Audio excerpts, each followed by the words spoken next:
Okay, we might be good. Think things are alright. Think the microwave has ceased to be used.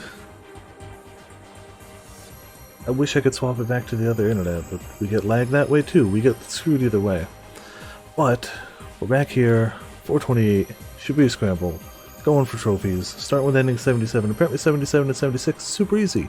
If I pick option B, I get one ending. If I pick option C, I get a different ending. So we just change this option, go swap to somebody else's story, and we're fine. Start the minivan.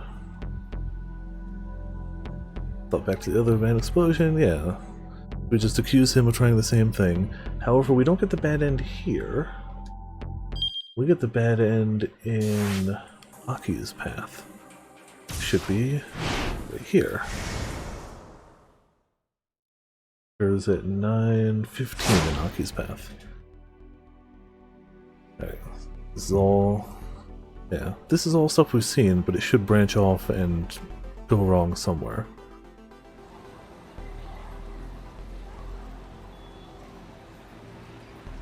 I wonder why Aki gets the bad end, not Kano. Without bomb be hidden.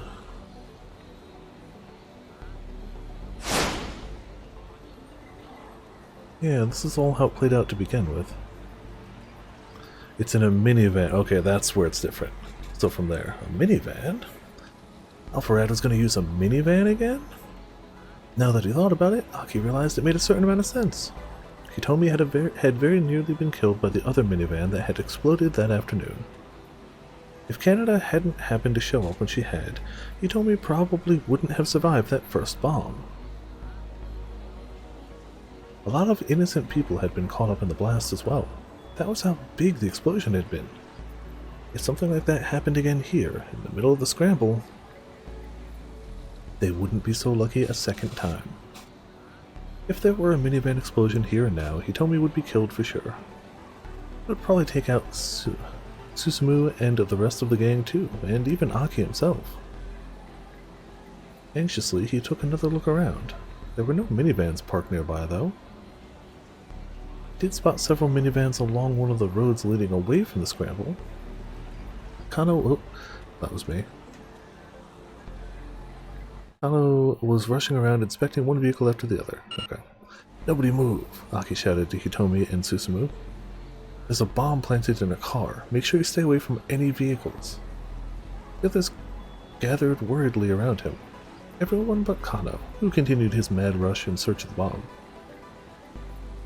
Aki went to go join him, but Hitomi grabbed hold of his arm. Aki. She shook her head. But I have to! A fierce shout interrupted him. Let me go! I can't be here right now! It was their captive, the decoy Alpharad, suddenly in an uproar. He was sweating profusely and his face had gone ghost white. It's... Look, just run! Get away from that thing! That thing? Aki followed the decoy's gaze. Oh no! Was that it? Was that where the bomb was planted?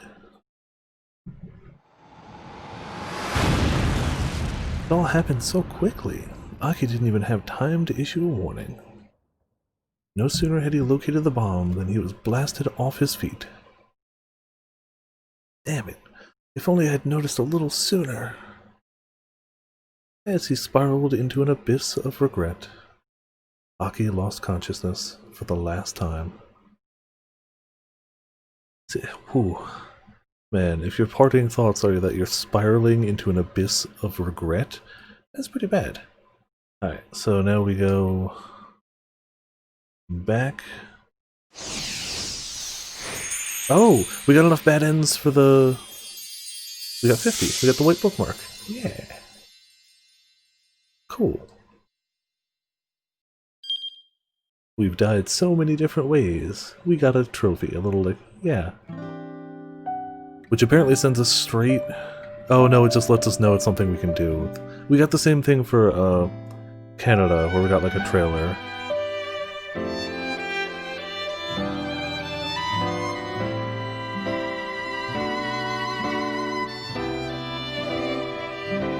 Okay, I know we've stated this before, but the amount of side content they put into this is no joke.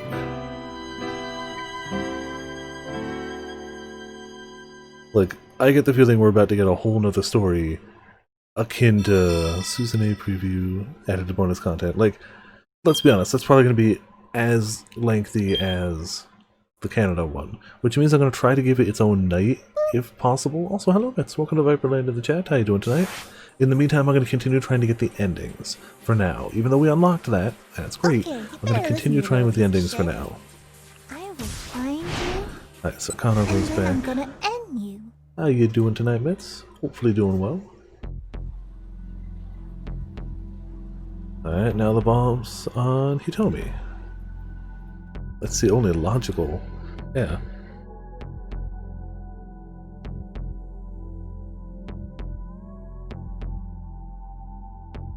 There we go. Back over to Aki. I'll be done with Divinity. Just want to keep playing it? I mean, ain't a bad thing at all. Ain't bad in the least. Alright, so we got the fake Alpharad. He's gonna be told that Hitomi's got a bomb on her.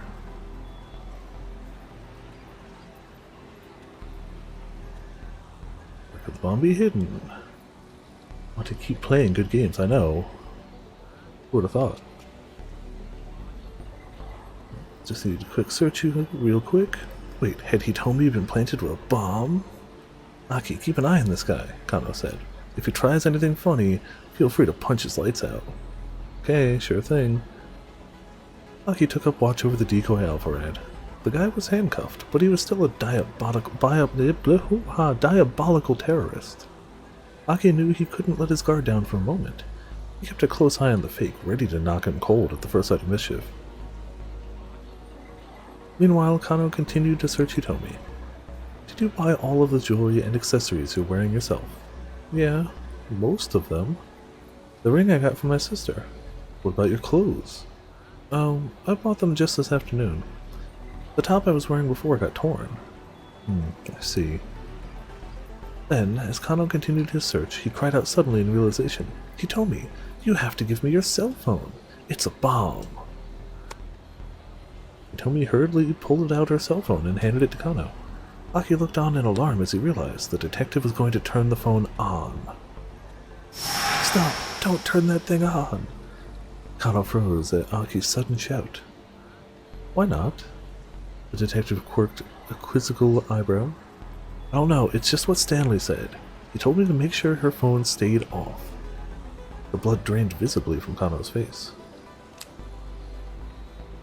Quickly pulling out his own cell phone, Kano dialed up the police. He launched into a discussion involving a lot of cop jargon that made no sense to Aki. But one thing seemed clear. Hitomi's phone itself might be the bomb. But wait.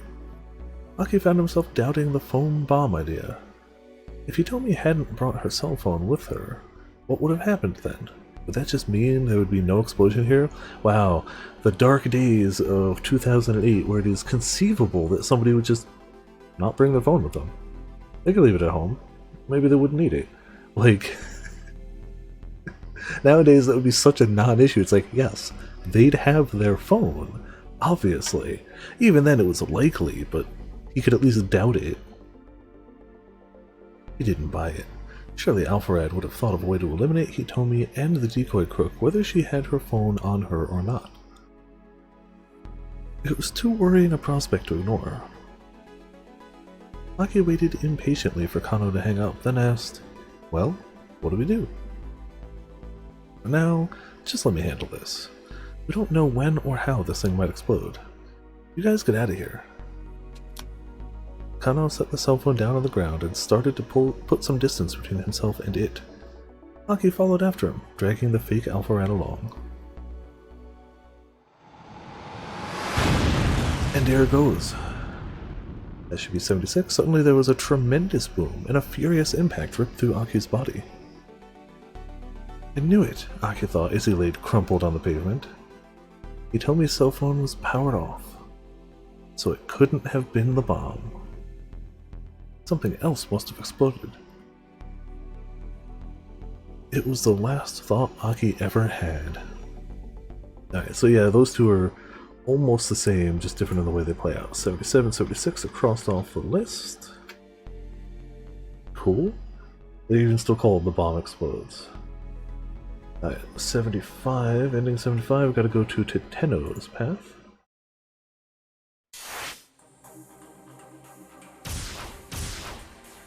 Specifically 1905, option A. Oh, we know how this one's gonna end. Call. Yeah, we never picked this one because it was so obvious. Don't call Hitomi. But at the same time, yeah, doesn't matter what Hitomi says. I trust my own judgment. Your own judgment, huh? That's always correct? Yep. Well, Canada begins punching in numbers. Never took her eyes up to Tenno. She's not answering. Canada hung up and tried calling again. It's me. Looks like she'd gotten through this time. That detective doesn't trust me. Apparently thinks I'm Alpha Rat, not Canada. After a few moments, Canada held the phone out to Tenno. Well, we know if she had gotten through, the bomb would go off, so... Here, Hitomi says I'm definitely Canada. Tenno didn't reach out for the phone. Instead, he advanced on Canada with his gun still on its mark. This is a farce, yes, to Tenno's bat. Hitomi's words don't mean a thing. You might be Canada to her, but you aren't to me. I don't even know if there ever was a real person named Canada in the first place. So maybe you're Canada, and you're Alpha Rad. Canada shook her head, then put her phone away. If you're really Alpha Rad, then you don't actually need to hack the password, Tenno said. Alright, so from here it should just play out the same way that he ends up going to a bad time. But we need to go to Aki's story. 1905. So it shouldn't matter what we pick here, we're just trying to continue the 1905 bracket, where we'll probably hear a cell phone ring and then, you know. Seen this before. We get to see his, thumb in the air again. Nope. We've seen this like 5 times now. Dramatic. The throw is good, yeah. Catch him. The fact that they do catch them all is even crazier. Look at those graphics, yeah. Make sure they caught them all. Yep, we've seen this before. The change has got to be when we hear a cell phone ring, right?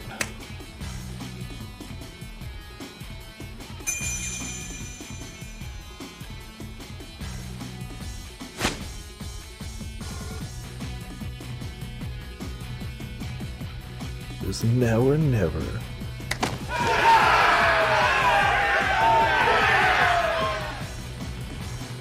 Oh, glad that's done. Cool. Easy peasy.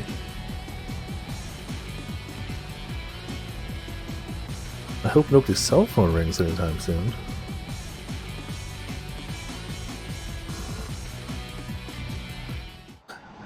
Oh, we don't even hear it. It's just straight up done. Alright, before he could complete a sentence, a massive explosion blasted Aki off his feet. Tiny bits of metal tore through his arms, legs, and torso. He crashed to the ground and crumpled like a tattered rag. There were screams coming from all directions. But as Aki started to fade from consciousness, the voices got softer and softer. Aww. Through the haze of pain, he saw a bloodied arm stretched out before him. He saw a hand that had been clasped with his hand all day long. The fingers feebly reached out for him, and Aki intertwined them with his own. It is true, they did spend all day holding hands. It took the very last of his strength. Then, both hands subsided into stillness. Alright, that's another big bomb going off. Alright, 75 is clear. Oh yeah, well, it's because we're starting from the end side of stuff. Once we start getting higher up towards the beginning of the game, we'll get more fun things. Alright, that was 75, 74 is to Tenno, 1855. Option A, which is this what we've gotten. I'm gonna play it out anyway, maybe we just did something else different at the time, but... maybe we finished others, I don't know. Do A. Then we have to go to Aki's Path 1905. Maybe we led her into the lab and then we found out it was a bad idea here and then changed it before we got to Aki's Path. 1905 again, which means we get to see him launched into the air again. We get to see the same thing again. Well, you know, do what we do to collect bad ends.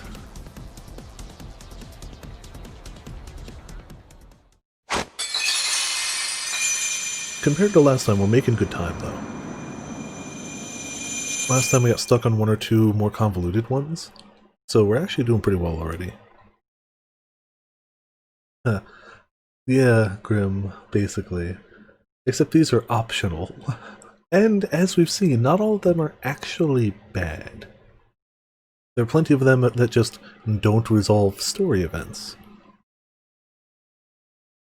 But, like, there are some that are straight up just like the food eating contest. Midoriyama going out and becoming a fishing sea captain. Stuff like that. Those aren't being transported to another universe. Aki just going home and reading manga. Not bad ends in the sense of something bad happening to the character in question, but endings that don't actually, you know, wrap up the story in any way. And tangentially probably bad for other people. Pretty sure any ending... No.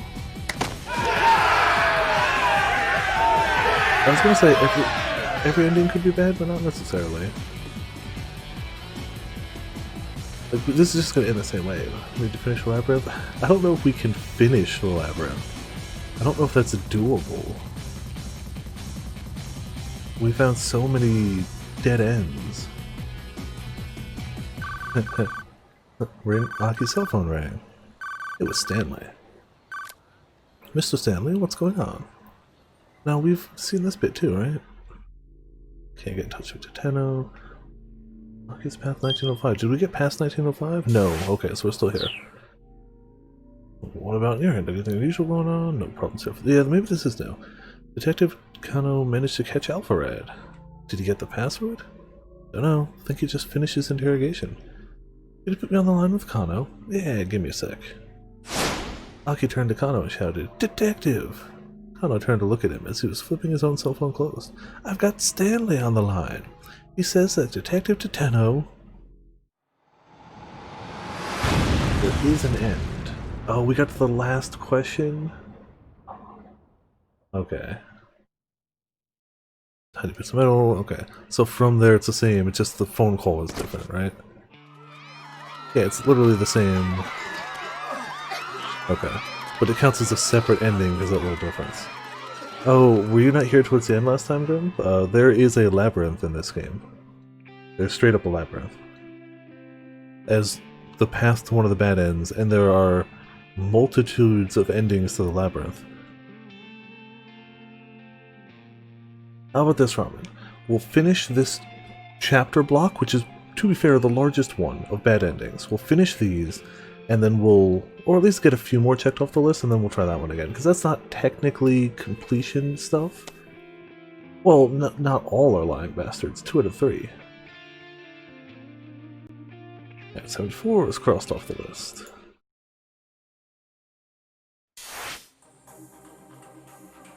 Maybe 3, Kano, or do you know what? Screw it. We'll give it a shot, but if it takes too many tries, we'll have to mess around with it. Oh, I forgot where his one jumped off. Oh, it's here? Yeah, it's here. Yeah, so Grim, if you go to this option, when Taxi Man shows up for the last time to save us and drive us somewhere, you can have him take us to Inferno, the right place. No answer. Oop. Take us to Bride, or take us to the Labyrinth. And if you go that way... Alright, I've done this bit, so let's just skip through. The problem is I don't remember the answers we picked to get to where we were. It was only a week ago, but like I don't remember the exact answers. I remember we checked a lot of boxes. I also remember getting frustrated at that last room. Like everything just went to cats, and I got the cats wrong.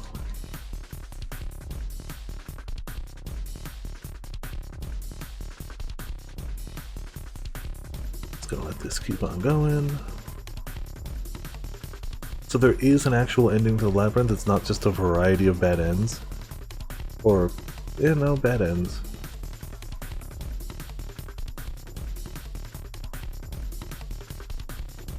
An end, okay.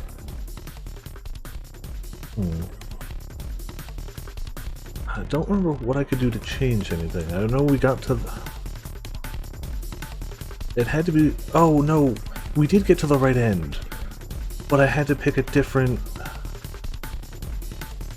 I answered everything right, I think. But then I got to that last question of, like, what was the actual thing being described? And I narrowed it down to two things and I couldn't remember which one I wanted. Let's see if I can remember the path to get there. See if we can remember that. Yeah, I missed the last question, okay. So we did make it, and we got... There were 3 questions of like, who was the liar, or something like that, and it's like, that's fine. But then it was like, what is the thing? And we narrowed it down to... Othello pieces, I think? Or a newspaper. And I still don't know what the actual one was. Both are not yellow, both are not African. Well, unless Othello's an African game. Unless it originates from Africa, in which case that would be newspaper. It isn't. Okay, gotcha. Not yellow. Don't have 4 legs. Aren't fast. Can't move under their own, like, volition. All Japanese. Gotcha, okay. I don't remember the other ones, but like it was things that could either be Othello pieces or a newspaper. They didn't have colors, they were black and white. So yeah, Grim, up to this point it plays out just like when we were going to, you know, go say hi to the SOS members. But the destination's slightly different. That's true, newspapers, we covered that last time, how they can have color print. Like, traditionally they don't, but Othello is strictly black and white. Now if I can just remember the number, the turns to get there, and I don't know if I can. Alright, Grim, we have entered the labyrinth.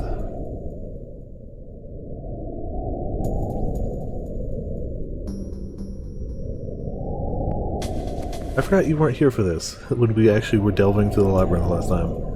Oh, what were the turns? I know the first few turns, as long as we don't hit a dead end, don't matter, because they all converge in the actual final bit.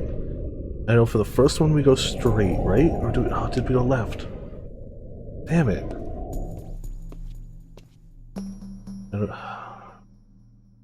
Doesn't matter which we pick here. The options 1 and 2, we'll find out, I guess. Yeah, this one doesn't matter. Either way leads us to a cat that may or may not be telling the truth.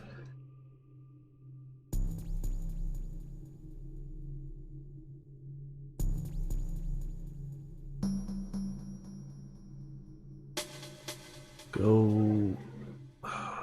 right? Thankfully they do show us the one we've picked before. I just don't remember what our... Oh, it should default to our last ones though, right? It should default to the last one we picked, so if we're just trying to get back there, we should be able to just pick the same things. Okay, that's not too bad. We'd already gone over on time, otherwise I would have done it again last time. And I knew I'd probably forget, but...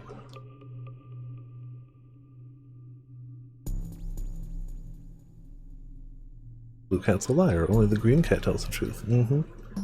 Definitely seems accurate. But yeah, there's so many different paths here, Grim. Some lead to different bad ends. We had one where we found out that the black walls are actually made of, damn it, what's it called? The stuffed sushi's wrapped in? Nori? I want to say? But when we pulled one off the wall to add some salt to a dish, it was a load-bearing nori, and everything came crashing down, so we died underneath. We had one where we went into a hallway that kept getting narrower and narrower and narrower, until all we could do is reach a hand out to get out of the labyrinth, and they showed a wall in Shibuya with just a hand coming out of it, and like rumors of a hand always being there. We have one where we go to a haunted mansion and get spirited away by ghosts, never to be seen again. I think those are the only bad ends we found, right? That was the wind, that was the mansion, and that was the crushed under things. We had a few times where like different things might lead to the same mansion, so like... But there's still some... And those don't count as bad ends here. The only way to get the bad end credit for this is to... Once you hit one of those bad ends, you get the choice to start over, go back to the original decision on Minorikawa, or just stop. And if you pick stop, you get the credited bad end. Chicken and the murder in the window. Okay.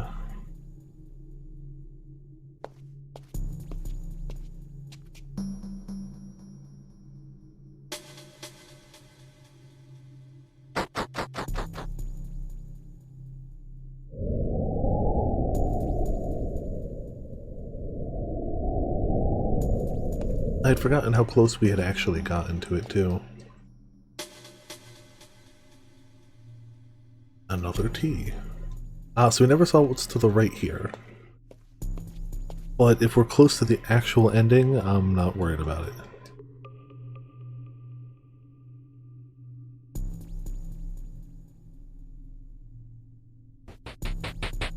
Alright.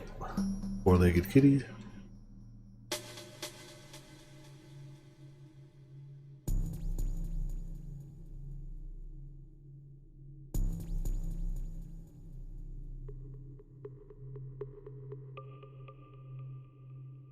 Yeah, like, Grim, imagine somebody pitching this idea. Okay, so we're gonna have this black and white graphical, old school style game dungeon section. We're gonna have paths people can choose, different bad ends at the end of it, different colored cats, each one says a different one is lying and hold up a sign giving you a hint towards the final answer to the entire place. Not all of them you could possibly see in one round trip, by the way. And we're just gonna hide this behind somebody picking the labyrinth option in a arbitrary point in the main game. Like, who pitched that? And also, like, it's great, but like, sounds like a fun stratum, yeah. Thankfully, we discovered fairly early which one was lying and which two weren't. So we definitely don't go right? Okay, so we went left. Straight ahead is bad, left is good. Okay, so we go past this one.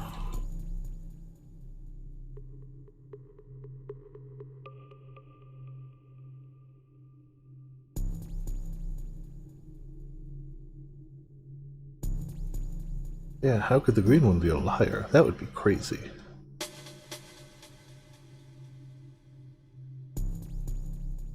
I guess? I mean, it's basically the same.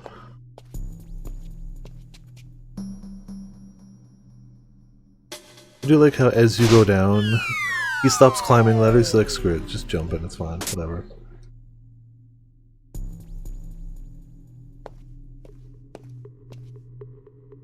Another T. Beeline coming from the passageway to the left. Alright.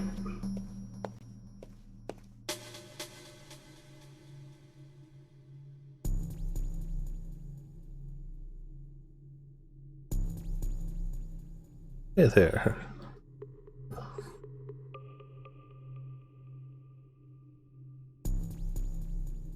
Carnivorous.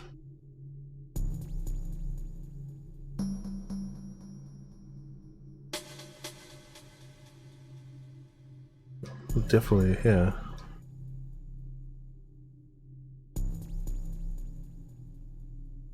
Carnivorous is weird, yeah.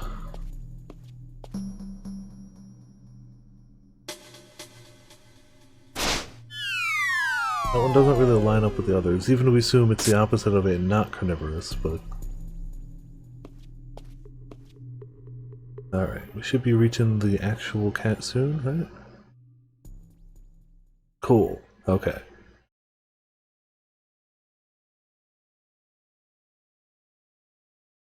Yeah, guess so?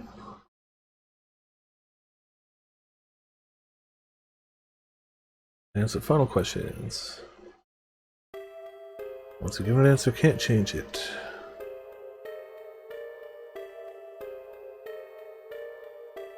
What is the answer to the question, who am I? So we know it's not a lion.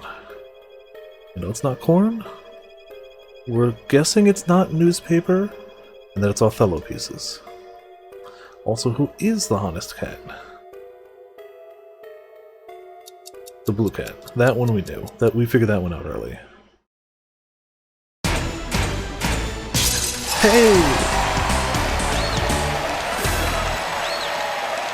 You'd never know, Grim, but it took us like over an hour to get to this point last time, so like... Cool. That's correct, the brown cat said cheerfully. Now then, please make your way inside. Monorikawa headed down the corridor. Oh, we have a door. He found himself facing a grimy door. There was no other way to continue. Here goes, he thought. He drew his leg back and gave the door a hearty kick. Excuse me.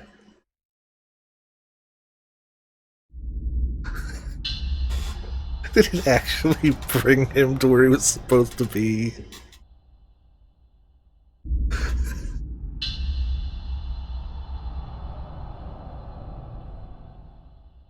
Which means that's not even a bad end.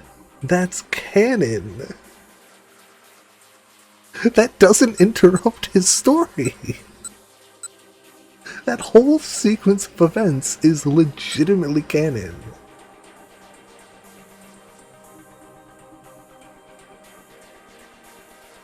This game, though. Holy crap, okay. The true reward for beating it is realizing that it was canon the whole time. Which means that it's canon that Monorikawa can jump down a hole, fall for several minutes, land on his feet and survive. That's legitimately canon now. Oh, that's just... okay. We gotta go back at some more bad ends. 73 is next. We want Kano 1905, first choice option A.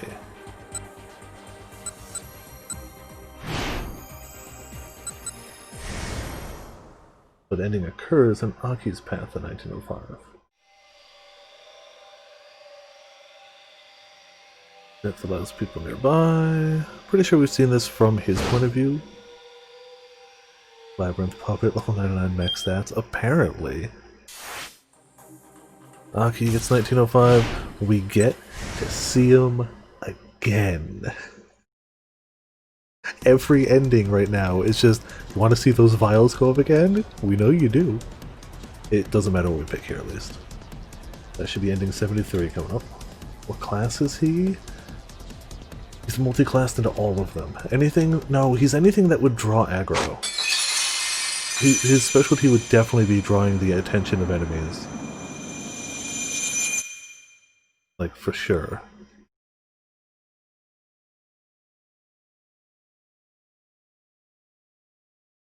Yep, they're falling. So next one takes a bit of findangling to get. We'll have to change 2 options in Kano's path and 1 in Jack's path just to get the ending in Aki's path.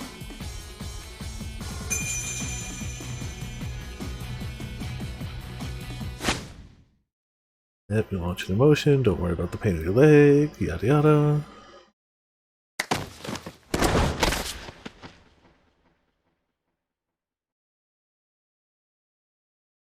Well, that's great, but the bad guy gets away, so...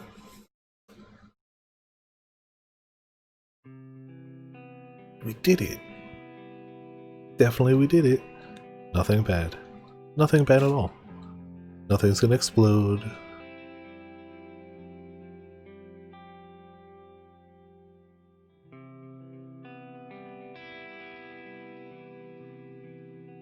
We didn't make any wrong calls. Yeah. Didn't make any wrong calls.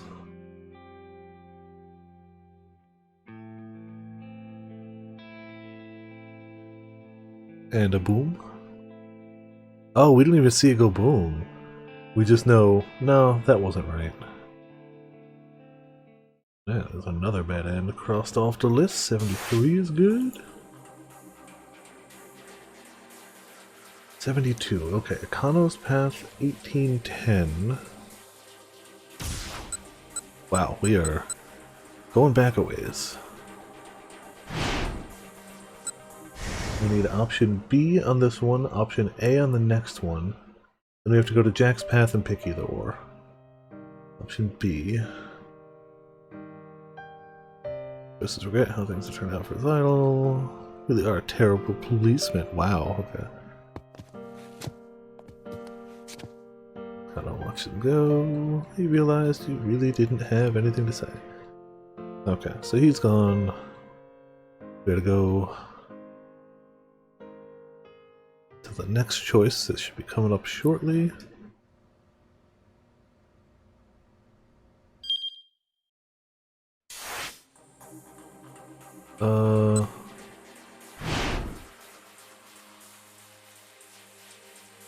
No. We don't get a second option if we pick B here.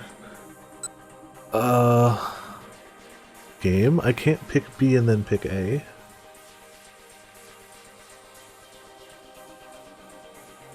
And this is where we have issues. Just brings us straight down.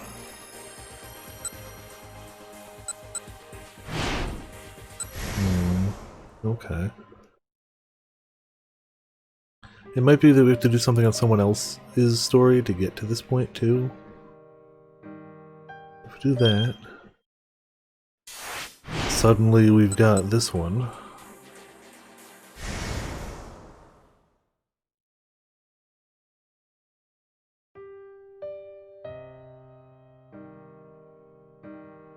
Gotta be A here. Maybe it means I had to do A here.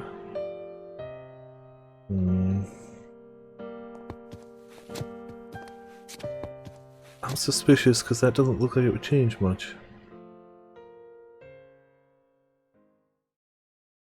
Especially not in Aki's story. Well, screw it, we'll go to Jack's Path. Try it out. Oh, that closes off Jack's Path for us too. Man, we just...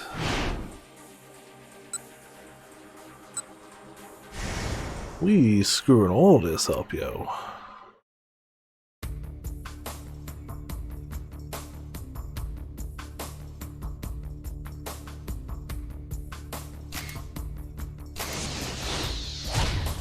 Come on. Trying to get some of these is actually harder than it looks. Because all I'm seeing is just Kano's Path 1810 first choice B, Kano's Path 1810 second choice A, Jack's Path 1820 option A. This is where we had the issue last time too, didn't we?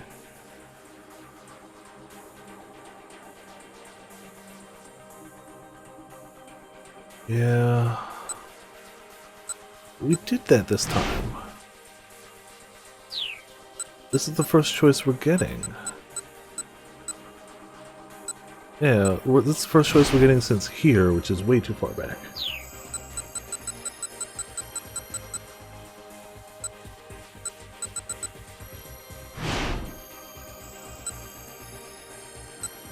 If we pick B, it somehow works? Why?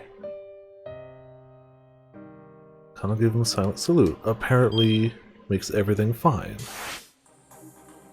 Why? Why does that change anything?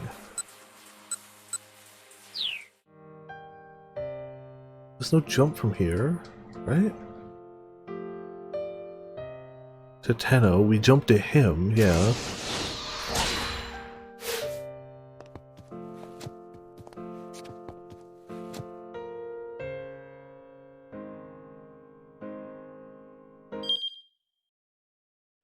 Alright, check. 1820. Alright, we have to do A or B, and we've got them on C, so that's already not helpful.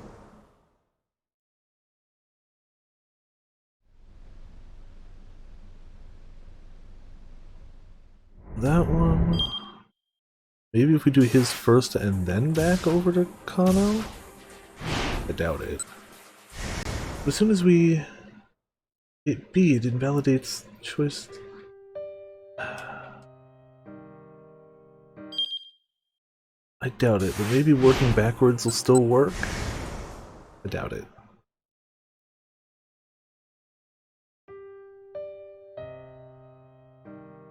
Call out.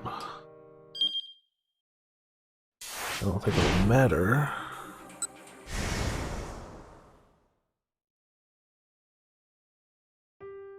We got our sad music. Option B.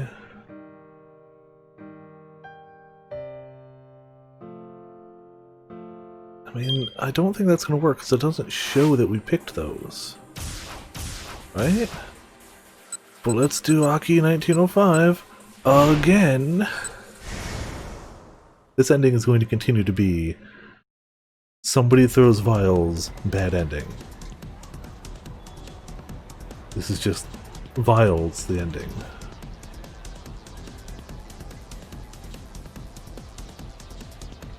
The toss.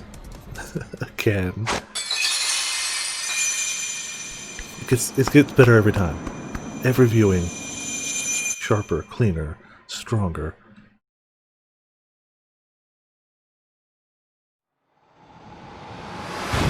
Okay. I think that's the first time it's blown up there. So that might be the right one. Somehow, against all logic, that might be the right one.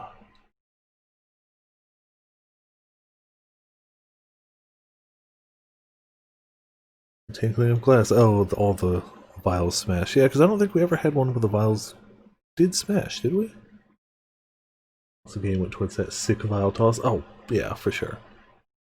Come on, be 72. Cool, 72. Alright, it doesn't make any sense that that worked, but it worked, so screw it. Whatever. Tunnels Path 1910C. Jeez. We gotta fix the timeline, unfortunately. Okay.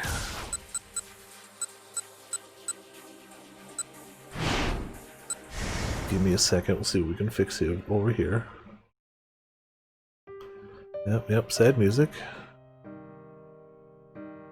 Also, hello, J-Memes, welcome to Viper Lane in the chat. We're fixing timelines so we can get bad endings, yo. Good times. We're going for trophy completion. I think this is the first game I've ever aimed for. No, Monster Hunter World. I was gonna say this is the first game I've aimed for platinum completion on stream, but no, it's definitely Monster Hunter World. We gotta fix his too. So that one. It's that one. We gotta get the timeline back to a stable state so then we can mess it up at a different point. Oh, I was on the right one. I was on the right one here. Okay, bad end there. Because of a choice made here.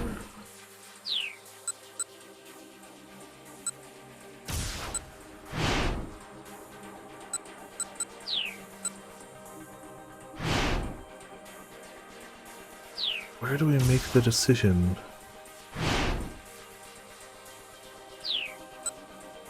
I forgot how to fix it here.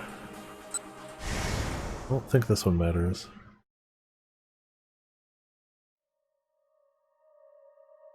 No, it's not there. Oh, we gotta go to heckin' to Tenno. Oh, that's already broken.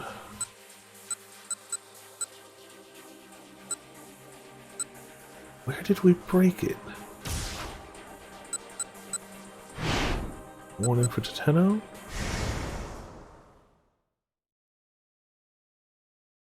Just don't remember how to get it back to...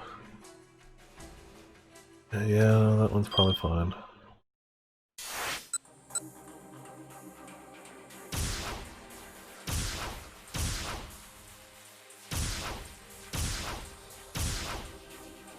How the hell did we mess it up?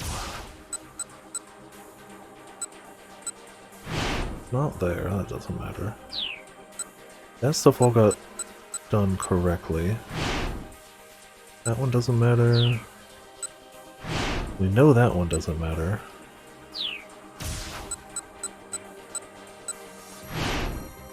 That's good.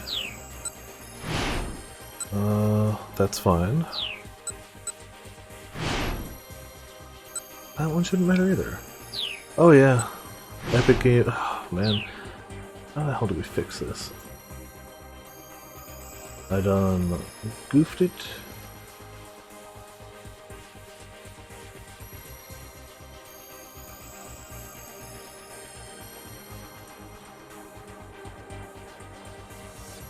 Aki's on the right path.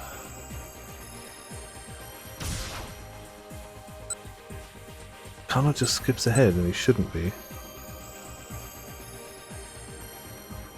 Morikawa we got.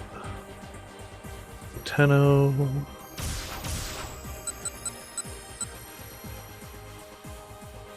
Shouldn't matter here, right? You know, that one's good. Yeah, that's fine. 20 is an option. She should have one at 1855, but he doesn't. So whatever happened stopped that. That's what got stopped. He's supposed to have a choice there. That's definitely where things are wrong. Just how to fix it. Alright.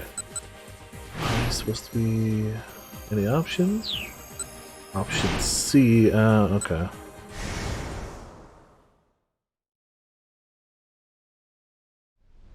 $18.20, right?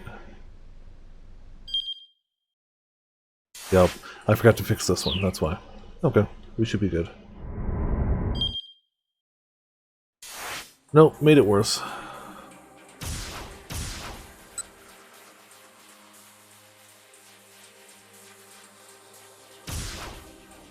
How did I botch this so badly?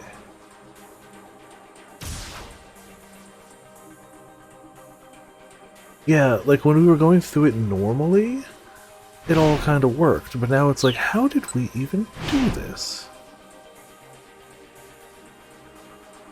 1820, any option, 1855, he didn't make it that far. It's definitely C there, yeah. These still keep hitting bad ends.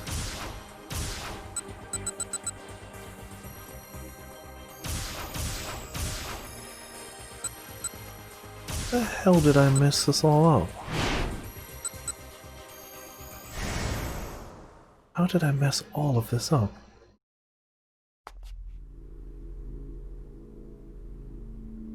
Oh yeah, we did that, that's hockey.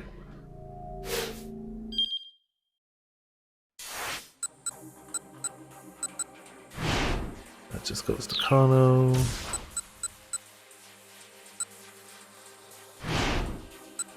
Tenno. It's the initial Tenno one though, right? That one's not what we need. We're trying to fix it so we can break it again. I was hoping to avoid having to do this convoluted stuff just because... That's why I started from the bottom, because I figured we'd not be in that much trouble. Also not the jump we needed. Siren Song C. Oh, what are you in there for? Just leveling?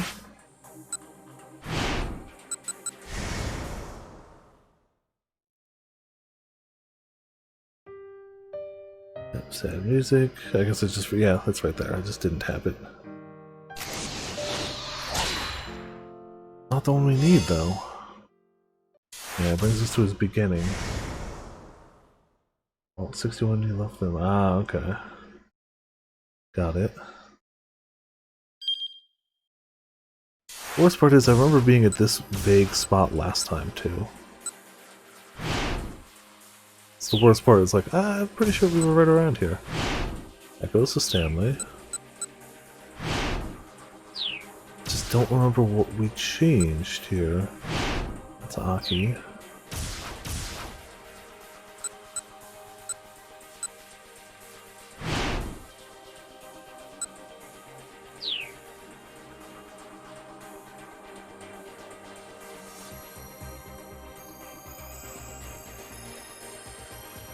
Yeah, Aki's path starting at 1810 should be either option, so it doesn't matter what we pick there. 1820, either option. 1825, either option. 30, it's gotta be... apparently, either option followed by either option.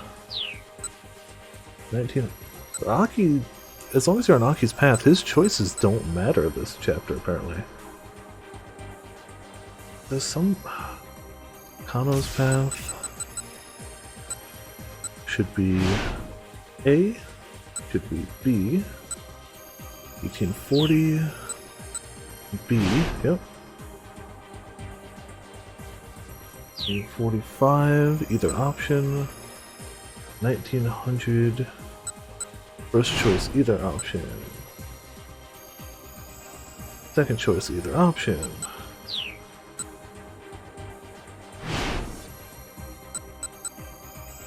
Oh, okay. We let him run away down here. Okay, gotcha. I'm screwing up down here. Haiku is a traditional Japanese style of poetry.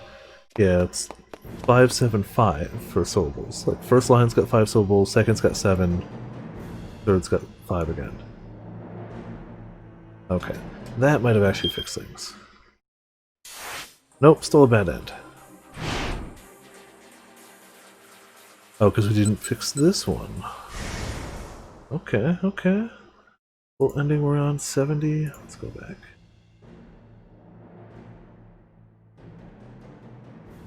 Okay, Kano's Path, 1910, option C. Is that where we are now?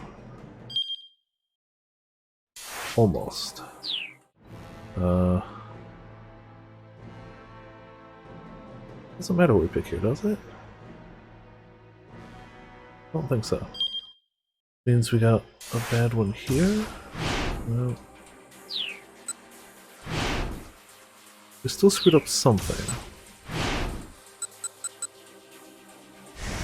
Oh, because we didn't jump back to Stanley and do that, I guess?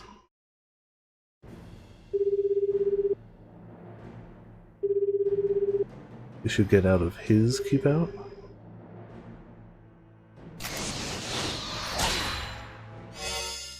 We should break through his stuff. Cool. Okay.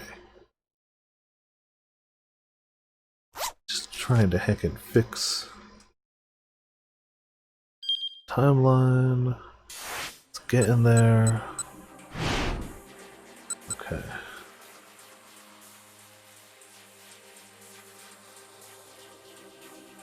Next path, 1845. Option B, we're on the wrong option here. Okay. We're just gonna have to break it again in a few minutes. Alright. Option B.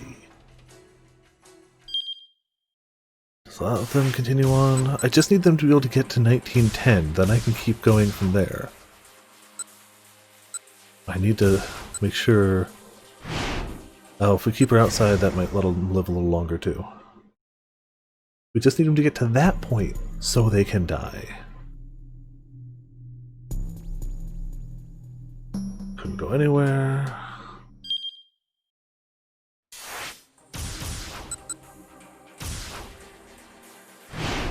Still a bad end. Time is very finicky, yeah.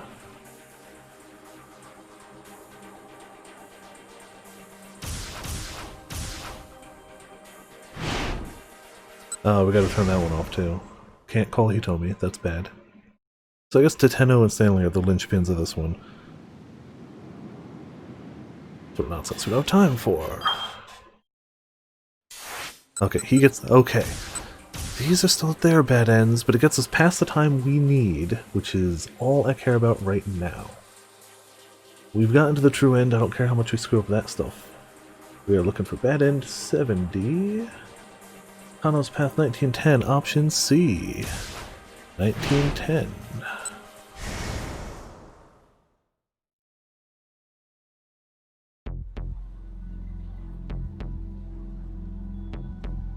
Where to see this one?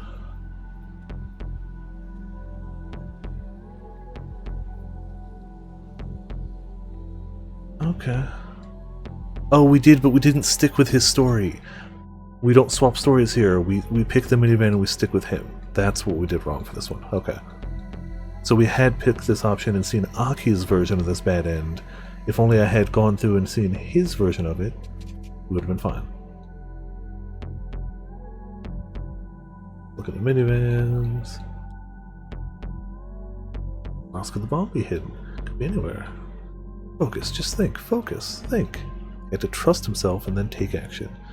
He decided he'd just have to start checking whatever vehicles were close by. Leaving the fake Alpha Red. Missed that one? Under SOS watch, he ran for the nearest parked car. Peered through the side windows, didn't appear to be anything suspicious. Of course, if the bomb were set in the engine compartment or the trunk, a cursory check like this would never find it. Still, he hurried towards the next car. He had to trust his detective instincts. If he couldn't stop the bomb itself in a vehicle, spot it in a vehicle, maybe something else would alert him to his presence. Alpha Red had a certain criminal signature that Kano was sure would linger, which you definitely... Yep. Nothing abnormal here. No problems here. Not this one either. With each car he checked, Kano's panic rose. About a minute, no, 2 minutes must have passed since he started searching for the bomb. Already more than 15 had passed since Palmer had appeared on the scene. The detonation could come at any moment now. Kano felt he might crumple under the weight of fear. It might already be too late. He felt utterly defeated, and then he saw it. A small, boxy minivan, and it was racing right towards him. That was it. It had to be. The van drew steadily closer, streaming a massive plume of white smoke. Kano sprang into action. Stop! Stop the vehicle! He rushed right into the minivan's path, bracing himself to stop it with his own body if necessary. The driver's compartment was filled with white smoke, making it impossible for him to see who was driving. The van might be unmanned. Yeah, sure. Stop! Kano shouted again. He knew it was probably pointless, but he had to try. And... boom. Okay, 70's good. Another one off the list. Narrowing down the list. Oh, there's actually a little more.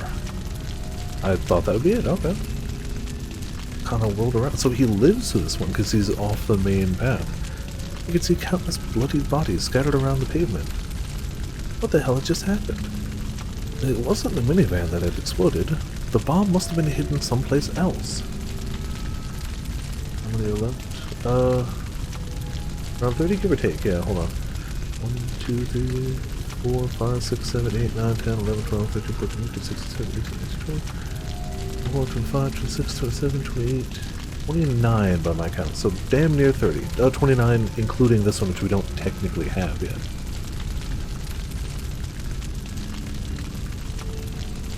Or not including this one, you know what I mean. Minivan drove right on past him. The chilling breeze in its wake washed over him like the winds of despair. But on its best number, clearly. Alright, so there's bad end, and now we have 29 left. And now on to ending 69. The bomb explodes. There's so many of them are just the bomb explodes. Alright, 69. Kano's Path 1910. Option B, which again we did, but we didn't stick around in Kano's path for it. We immediately went to Aki because that's what those endings were.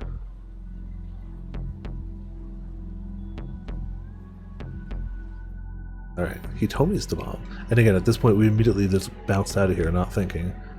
If I had known, I would have stuck around. Carried the antiviral with her body. Alfred couldn't risk letting her go. Whether he succeeded or failed, killing Hitomi must have been part of the plan. We've already seen this from Aki's point of view, so... Scanned Hitomi from top to bottom, looking enough to tell him there wasn't anywhere on her person a bomb could feasibly be hidden. No kidding! Nevertheless, he did a pat-down search to make sure. Cell phone in her pocket, beyond that she wasn't carrying anything. Did you borrow the jewelry? Yes. What about your clothes? Yes. What about your cell phone? It's a bomb, except it's not a bomb. All the police force. Cell phone? Kind of stared at his phone without dialing. That was it. People always kept their cell phones on them. Plant a bomb in one and be sure to eliminate the owner. Stop, Aki shouted. Don't turn that thing on. Why not? It's a bomb. I mean, it's not, but they think it's a bomb.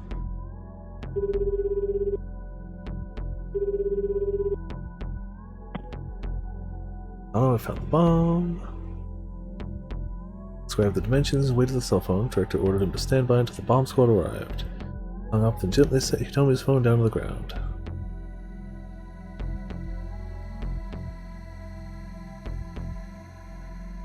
And from here it should be pretty much the same. Get out of here, it explodes anyway, because it's not the phone, obviously. And a boom, the bright light. We've seen that Samsung sign go up so many times now.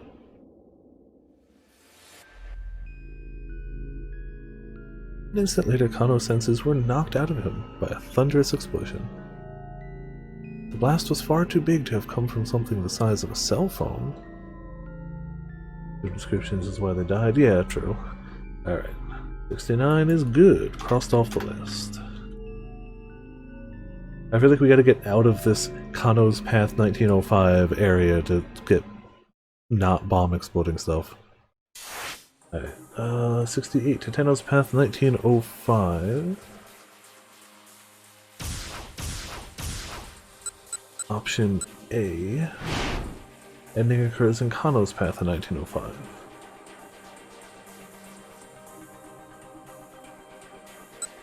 Oh, so it's the same. If I had known, it's the same ones we saw from the point of view of Aki, but now we're seeing them from the point of view of Kano. Okay, that's fine. These are in a weird order, but I'm going through the in-game order. These are the order the endings are listed in-game. So I'm just going based off that order, in reverse. On to Kano, 1905. Oh, we can go to the jump point, so we don't have to see the toss again. For Kano, we can skip the toss. For now.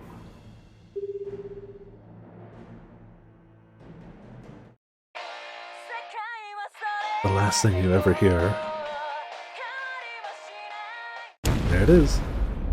You know, oh man. I should also try to find a copy of White Melody of the Cursed for a spooky Wednesday, October. A good horror movie. It's a good horror movie about a K-pop band, and it's a movie who had its plot stolen by Persona 4 Dancing All Night, and it's a movie about a song that'll kill you. So it's tangential to a lot of things we've seen. Where did this explosion come from? His lighter certainly hadn't set the gasoline ablaze. Kano hadn't been that clumsy. So what had happened? Only one possible answer came to mind. Palmer had blown himself up. That only confused Kano further. Excuse me. His captive had already given up the password. What would prompt him to set off a bomb at this juncture? As he was losing consciousness, Kano continued to rack his brain. But he found no answers. Alright, that should be 68, right? Before I cross it off? 68, mysterious explosion. Also, hey Sora, how you doing tonight? Welcome to Viperland of the Chat. We can go back a few to 65.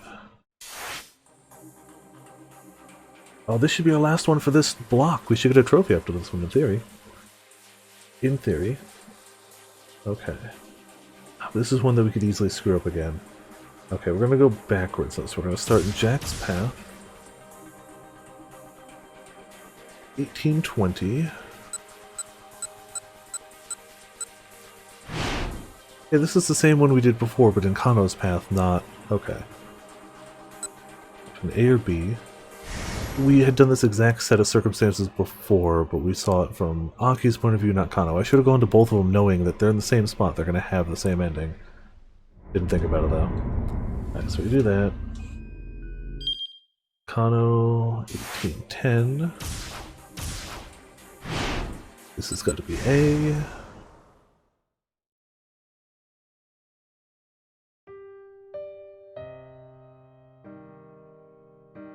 And this It's gotta be B. Then we're going all the way back to another hour block, so it doesn't matter what we do down here. Alright. So now, Kano, 1905.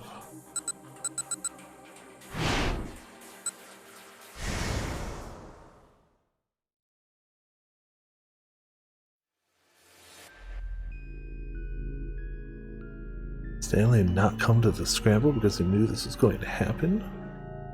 Oh. Wasn't that the same end we just got? 65. Okay, cool. That was apparently the right one. Trophy obtained. That is a full block of hours crossed off the list.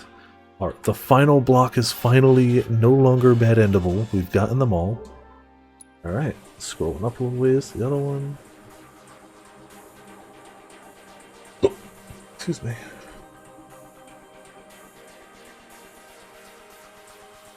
Sorry, it goes to the trophies in the right order. So it's actually in a weird spot.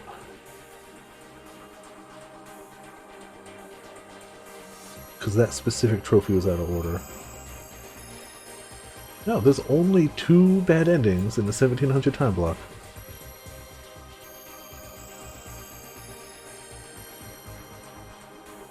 Oh no, 1. There's a single bad ending in 1700. Wow, and it's Minorikawa. Like, every other path leads the right way, I guess?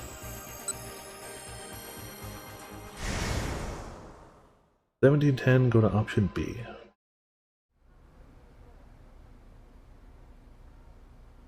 Oh man, the Noodle House is the bad ending? Oh, that's a shame. Ending occurs in Minorikawa's path, 1735, so we just keep going. Dongen Hut.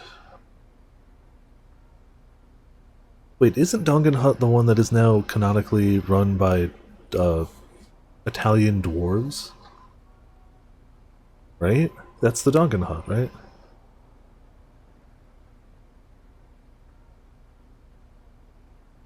That's this is a weird game, yo. This is a weird game. Italian food sprites, I was close. Yeah, that's a thing that's happening. That happened. That's canonical. A little more for the copy, bring your computer come with us. Okay, this is playing out the same way, except we're going to the cafe now.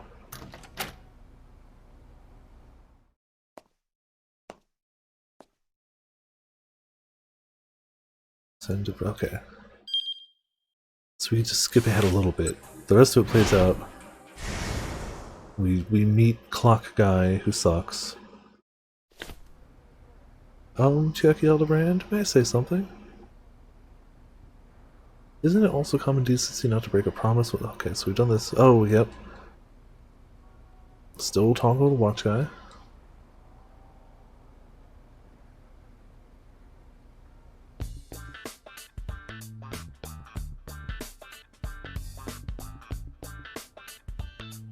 Alright, we buy some time. Yay!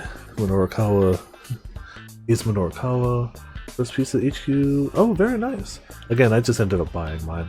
I'm a little upset that I did all of that work to get Dragon Song heckin' gathering tools, and they are now outclassed by crafted ones. And I'm legitimately a little bit upset about that. I got all 3 gathering tools to purple quality, and now there'll be another step, but for right now, the crafted one's better. The relic gathering ones are 475, and the crafted ones can be HQ and are 490, and I'm a little bit upset about that. I did all that work thinking I won't need to worry about this again, except maybe another step, understandably, but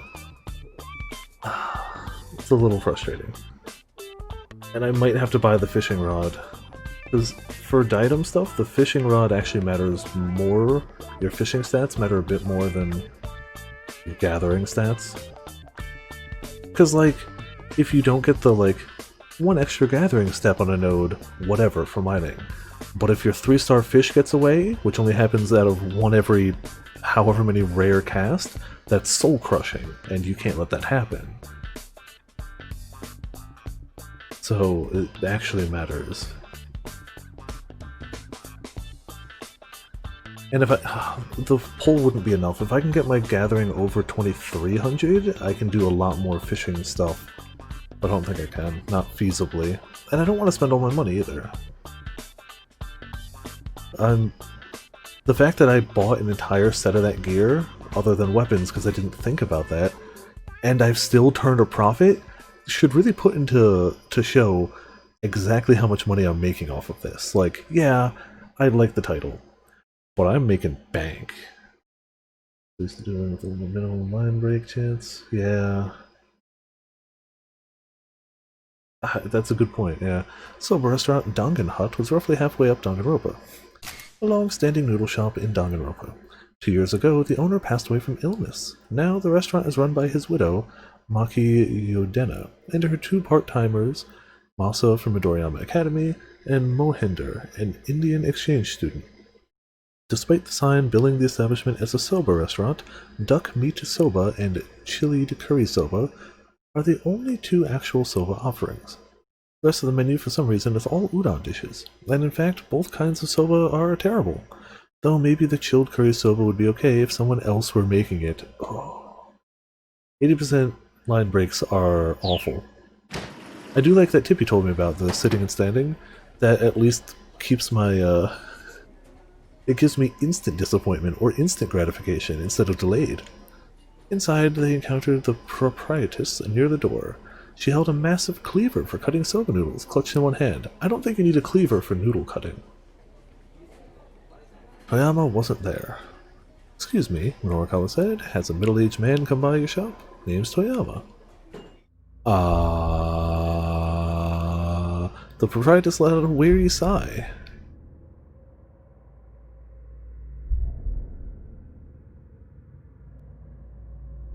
Okay.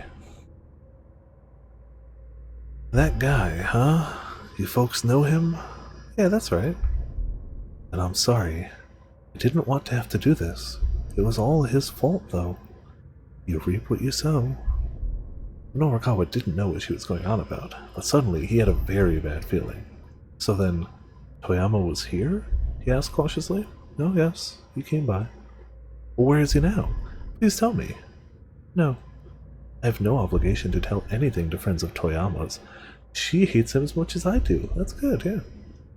Evidently there was some bad blood between Toyama and this woman. The real victim here is me. Her voice rose abruptly to a roar. Now listen up good to this old woman's story. I don't have time for this, Norikawa thought. I needed to find Toyama as soon as possible. But instead it looked like he'd be stuck hearing out this angry woman's first. Alright, we're listening. Tell us your story.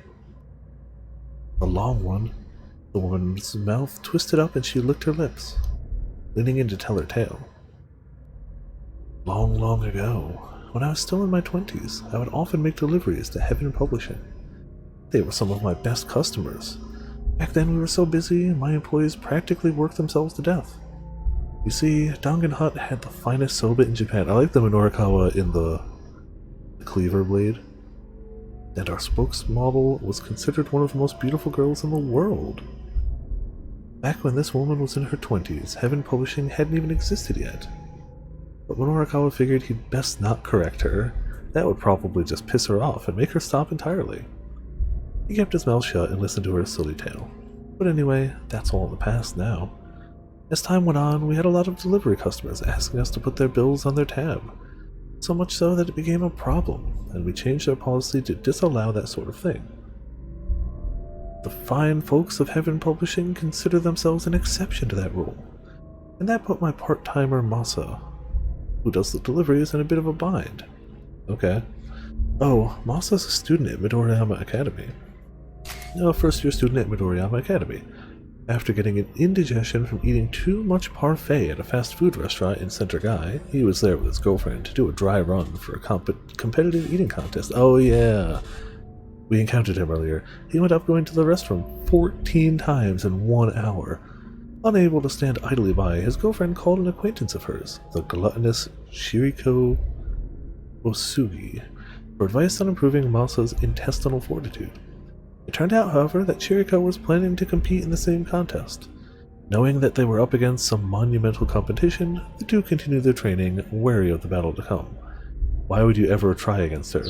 Also, she's magic and she can just do that, and people are secretly studying her to find out how. He took the day off to go on a date with his girlfriend. I hear they're planning to compete as a couple in some ice cream eating contest that's going to air on TV. So they were going to a practice run together today. Honestly, how ridiculous is that? Honestly, I couldn't care less about Masa one way or the other, Minorikawa thought. This whole experience was turning into a real ordeal. So yes, we were in a real bind. I run a restaurant here, not a charity operation. I'd call and ask them to settle up, but they always insist, oh, we don't have any money. And that's a lie. It's got to be a lie. What else could it be? Otherwise, how could they keep making that magazine of theirs? That Celebrity Confidential or whatever the hell it is. Celebrity Confidential was a weekly tabloid put out by one of Heaven Publishing's competitors. Minorikawa was just going to have to let that egregious mix-up slide. And that's not all, the proprietor spat. Oh no, on top of that, the magazine's little gourmet gab corner, or whatever they call it, ran a scathing review of us. After that, customers started keeping their distance, and I aged 20 years practically overnight. Gourmet Gabs was a column that ran in Celebrity Confidential. There was nothing of that sort in 4-Star General Gossip. This woman had clearly gotten the two magazines mixed up somehow. Awful. Just awful, isn't it? All I wanted to do was to make soba for people to enjoy. And so to be treated like this. To be treated like this. The woman had started to sob. The cleaver began to waver in her trembling hand. But then, earlier today, those two Yakuza-looking fellows came by. Said they were looking for Toyama from Heaven Publishing. Guess they saw one of our menus at his office and figured he might come by. She had to be talking about Ozu and Sagawa. They'd both been nearby when Minorikawa was reading through the desk drawers. They must have spotted the menu then. I told them he wasn't here and hadn't ordered delivery in some time. But they said that, if I happened to see him, to give him a call. Now I was going to just turn them away. They looked like a pair of nasty loan sharks. Toyama would never be able to pay off his tab if they caught him. And so I told them as much. The proprietress lowered her voice before continuing, but they said they'd be most appreciative if I could let them know. He even offered to pay his tab for me if I did, and well, that pretty much settled it. So I let them give me their phone number. Minorikawa's face went pale. This lady had been bribed by those two thugs? And so I guess he figured it out. A little earlier, Toyama dropped by, looking like he was trying to lay low. So it all came together. I snuck out back, gave those two a call. And so here we are. You guys were just a hair too late. Oh crap. Toyama had been carted off by the moneylenders. Minorikawa had to find him right away. Mr. Mino, Chiaki squeaked nervously. We have to hurry and go look for him. Yeah. Minorikawa and the others headed for the door. Wait. The voice sounded as if it had echoed up from the very depths of hell. Minorikawa and company stopped in their tracks. Oh my god. You think I can just let you go? See, now we're getting back to the funny that ends. We did the 57 the bomb goes offs, and now we've got this. The old woman began to stalk towards them. Those guys, they left without showing their appreciation or paying off that tab. They lied to me. And so just who's going to show me the appreciation I'm owed? Who's going to pay that tab? You're all in this together, trying to play me for a fool. But hell hath no fury like a woman scorned. The proprietress lifted her cleaver high. Her eyes smoldered with inhuman rage. A murderous aura surrounded her like a bonfire wind. Wait, Minorikawa cried. We're Toyama's... his friends? Then prepare yourselves. You'll repay his debt to me with your lives. Did he really order that much soba? The three companions stood paralyzed with horror, watching their bloody doom approach. The blade glimmered in the dimness as she swung it towards Midorikawa. Time for some fresh meat. And that would be Bad End 64, I suppose. Midorikawa, Chiaki, and Katayama screamed, their cries echoing clear across Danganronpa. Okay, the only bad end in this chapter block. Well, we got it. Tragedy at the Noodle Hut. No ordinary grudge at the proprietress held towards Toyama. Yeah, this isn't the right place to have the meet up with Toyama. Seriously, who the heck decided this was a good idea? I don't know, guys. Trophy? Trophy!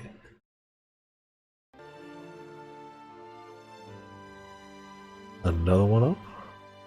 How common is the platinum? 12%. That's on the more common side, but whatever. Alright. So, number 60 is our next one. Osawa Path 1610.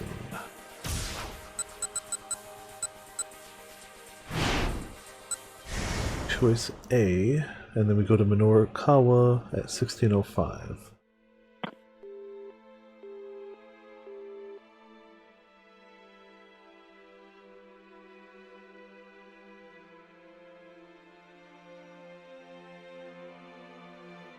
Choice A, Minorikawa, 1655. Let's look at the wrong time.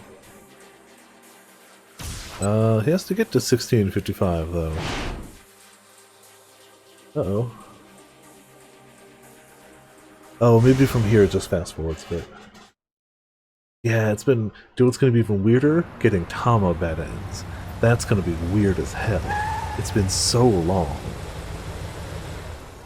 It really shows how, like, in-depth and lengthy this game is. That, like, we both had control of Tama for so long, but it also feels like we lost control of her, like, halfway through the game. This game is huge. Right, we saw this before, though, right? Kenji, yeah, because we saw this jump. Look at that thing. Maybe we just didn't see this through somehow?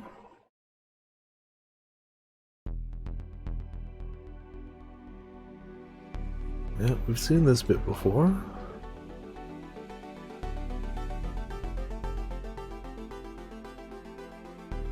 So the one thing I'm really worried about in this game, do you guys remember way late into Canada's story, there was a jump? If that ends up being important, there's no chapter select in Canada's story.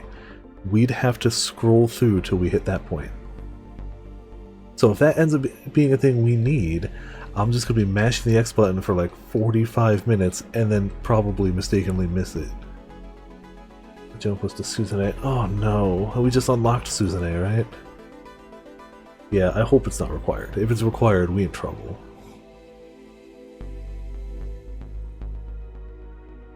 Save Toyama, got in the car. I think we've seen this one before, right?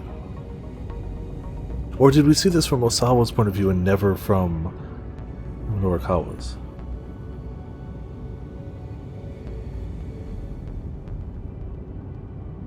So we've definitely seen this sequence.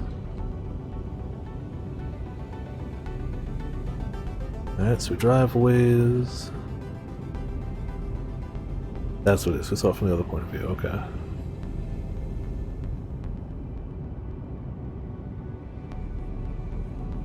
Which means the same thing's gonna happen.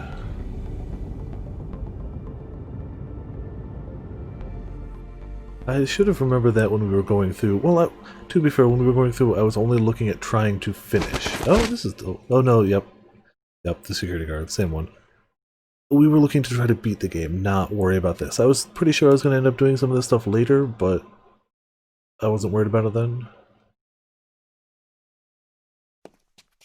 Oh hey, it's the guy. Our friend. The guy who loves cats more than anything.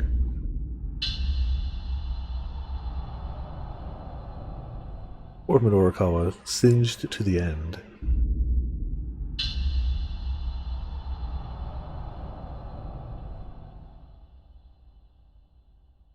Don't you know what's going to happen? Shibuya is going to go down. That'll be up to the police. Oh. Cool. Yeah, I'm sure... Sure you'll be fine. I've come close to forgetting what he once stood for, but now the old fire was back. I see. It seems this isn't something to leave unchecked. The man gestured with his jaw. Take him as well. More security guards surrounded Minorikawa. Hey, stop it! Let me go! But though he struggled fiercely, there was no escape. Once he was dragged through those laboratory doors, Minorikawa never wrote another article again. Okay. Poor Mino. At 60. Detained at the lab. Minorikawa accompanied us on to the lab. There's no getting past security guards. Okay. We got 57 now.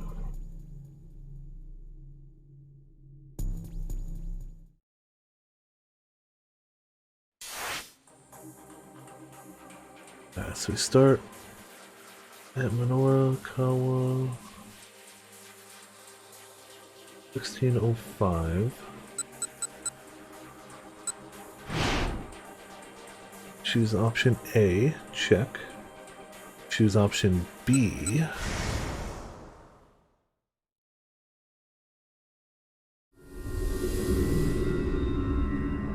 Alright, I'm sorry.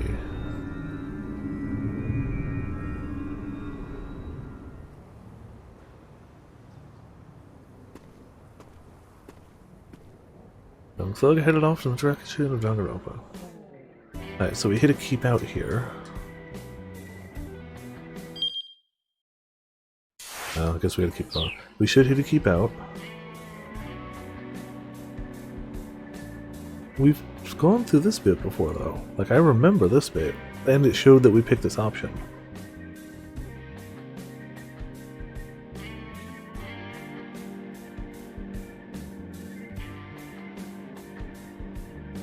But there's clearly a lot of things where, like, we clearly found the wrong answer before we saw the bad end. Like, we'd see it from somebody else's point of view and go, oh, so that was wrong. And then we'd fix it before we saw, like, the bad end here. Because we clearly picked this choice. Do we remember? Yeah, I kind of remember that.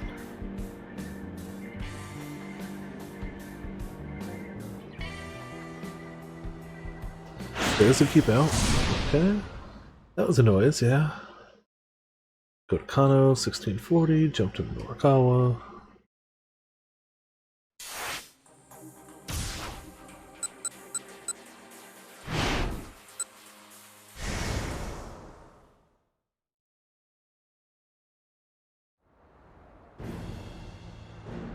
Wait, but this isn't gonna jump to Minorikawa.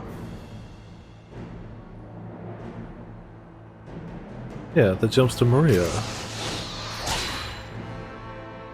Game? Are you confused? That's Kano 1640. Maybe there's another one?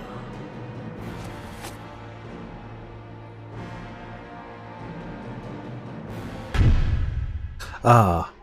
Yep. That, yep, okay. She shot out her arm to point. Kano whirled around in surprise. There was a man on the roof of the building across the way who looked like he was getting ready to jump. There's clearly a bad end here too, so we're just going to see it through on this side and then jump over? Why now? Kano thought to himself, but he couldn't just stand idly by while someone committed suicide.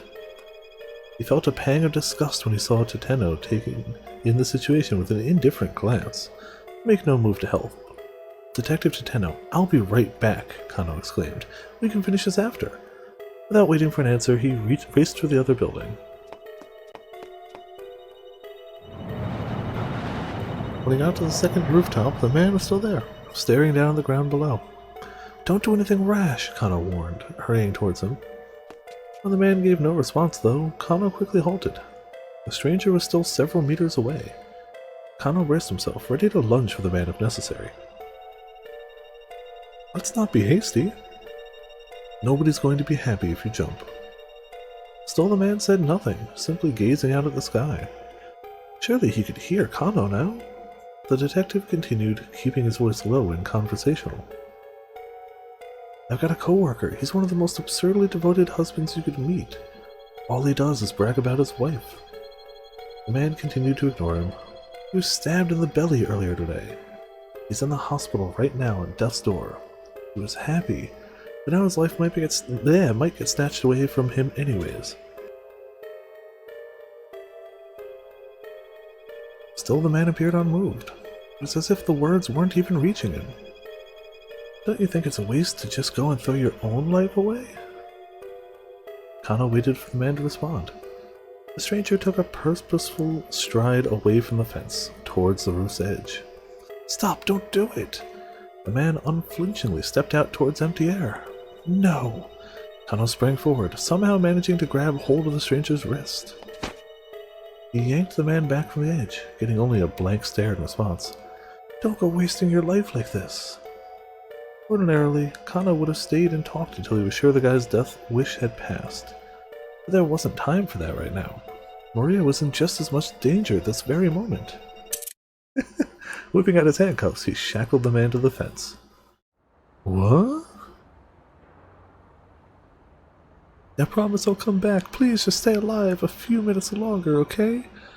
Kano left the man staring in bewilderment and raced back to the South Hill building.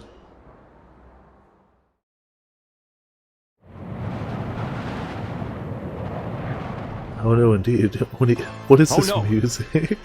When he got back to the roof, no one was there. Kano immediately tried to call Teteno on his cell, but the call didn't go through. Teteno must have powered off his phone. Damn it! Yeah, suddenly Dracula. Where did you go, detective?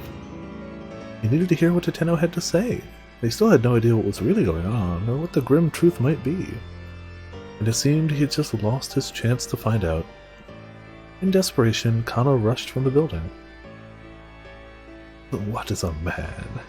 But in his frantic search of the area, he saw no sign of either Teteno or Maria. Later, a precinct-wide manhunt failed to discover where the two had gone. From that day forward, Kano was empty inside, carrying out his duties as a detective with a bleak detachment. Yeah, that's a bad end too.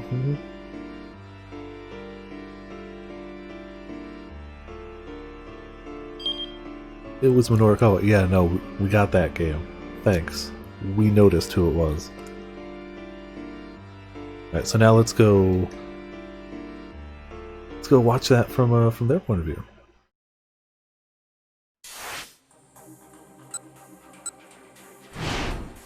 Oh man.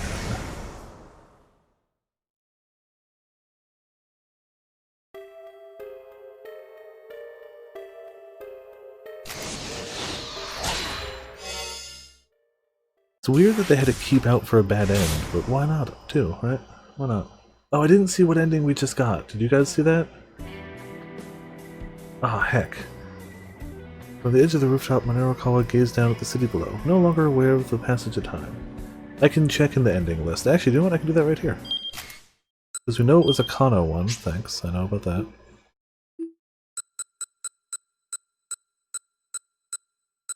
That the one? Yeah. Number 53. Cool. So we can cross that one off the list. That was one we needed, obviously. Hell yeah. Cool. Just so I wouldn't have to go try and do that later. Minorikawa gazed down at the city below, no longer aware of the passage of time. No matter how hard he tried to write about the truth, ultimately, he hadn't been able to change anything. So what had it all been for? The last ghost of his desire to keep up the struggle left him, as he considered how meaningless it had all been. Don't do anything rash! The intruder abruptly shattered his brooding silence. A man in a suit had appeared behind him. Now he rushed closer, calling out with concern. Let's not be hasty. Nobody's going to be happy if you jump.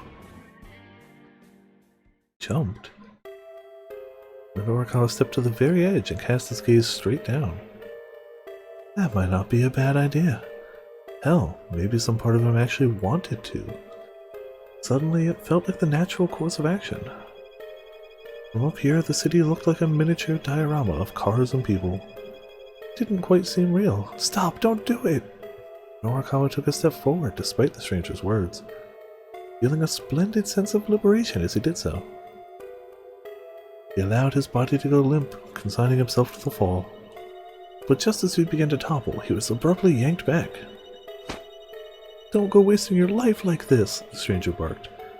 The look on his face was outrageously solemn. And then for some reason he slapped a handcuff onto Minorikawa's right wrist. What? Before Minorikawa could react, the man locked the second cuff of the pair around a nearby fence. I promise I'll come back. Please just stay alive for a few minutes longer, okay? And with that, the guy darted away. What the hell? Minorikawa muttered. He found himself alone again, unable to go anywhere even if he wanted to. Pokemon, yeah, his bag. Feeling emptier than ever, he resumed his aimless vigil, staring out across Shibuya. And in the end, the man never did come back.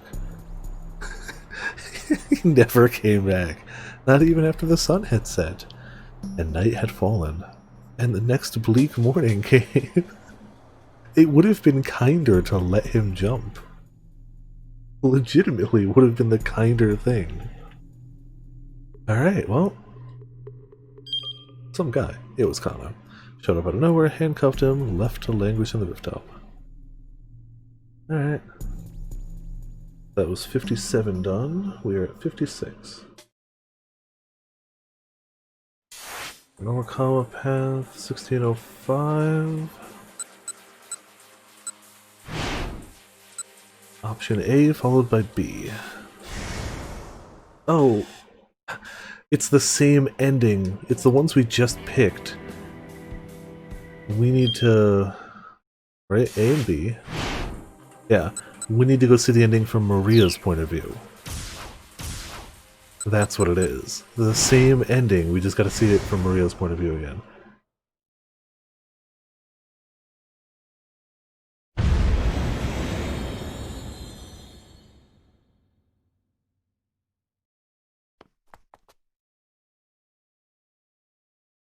Nintendo was just gonna be like, did he just leave? Like, after this was all, is he gone?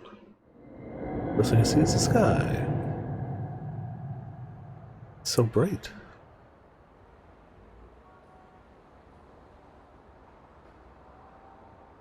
Oh hey, there's a man over there. Haha! Momentarily forgetting my own situation, I cry out. Huh?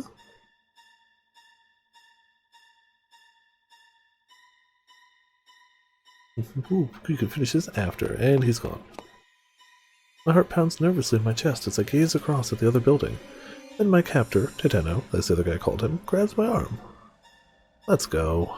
Huh? Are we heading over there too? No. We're going somewhere else. I don't know where yet. Teteno's got his gun trained on me again.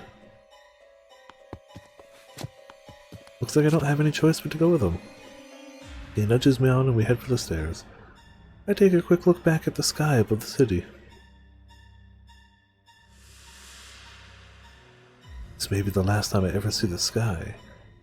For some reason, that thought resounds inside my head. Yeah, I keep forgetting, when you get a bad end where multiple people are there, you gotta see it from all their points of view. Taken by the man with the cane. 56 is done.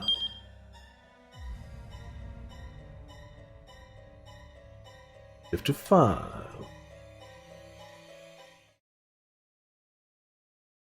Aki's path.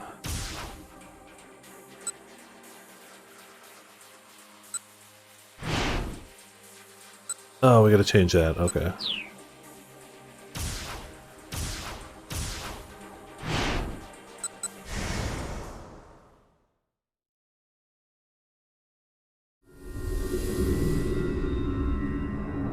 That one, right?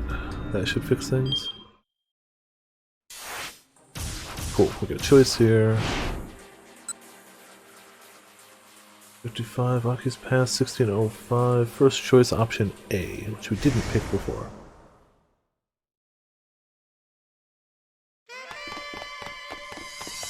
Chase after him. Aki wasn't about to let him go. He raced after them. Hey, get back here! The gang members sprinted away at full speed. They scattered in different directions to throw him off, but Aki wasn't going to let them get away that easily. Yeah, it's Kiryu again. Now, hanging out, he kept after the ringleaders as they headed towards the Nanpaidai area, darting down a narrow side street. You could see an intersection up ahead. Aki sped after them, making sure not to take his eyes off them for a second. Oh shoot. Uh-oh. With his attention fixed on the fleeing troublemakers, Aki never saw the car speeding directly at him. By the time he registered the impact against his side, he was sailing through the air. We're finding all the organ music tonight. He crashed into the pavement, skewed to a stop. Skidded. No.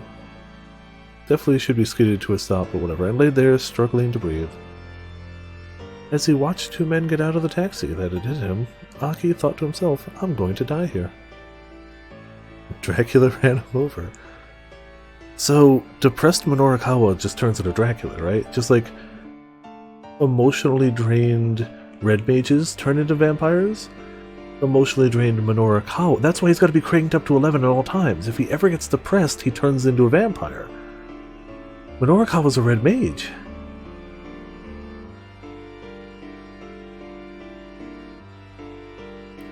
That's a revelation here. Depressed Minorikawa turns into a vampire, just like an emotionally drained red mage. So he's a red mage. Yeah, that's why he can survive those falls, because he's got magic. He just doesn't quite realize it. He'd been too careless. It was too late to walk that back.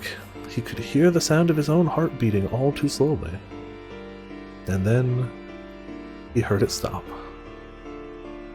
Alright. 55 is good.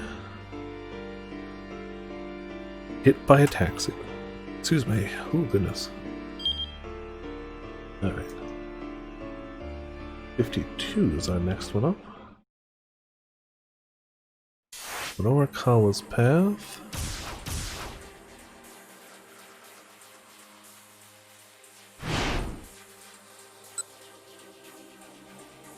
Oh, okay, we have to get his bad end here. Option A. Option A.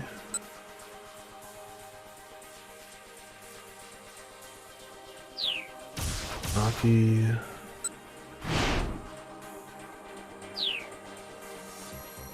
.05. Second choice option A. Oh, because we didn't swap that one around. Okay.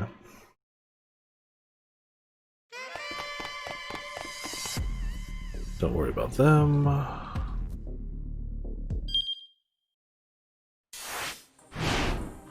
And then A again.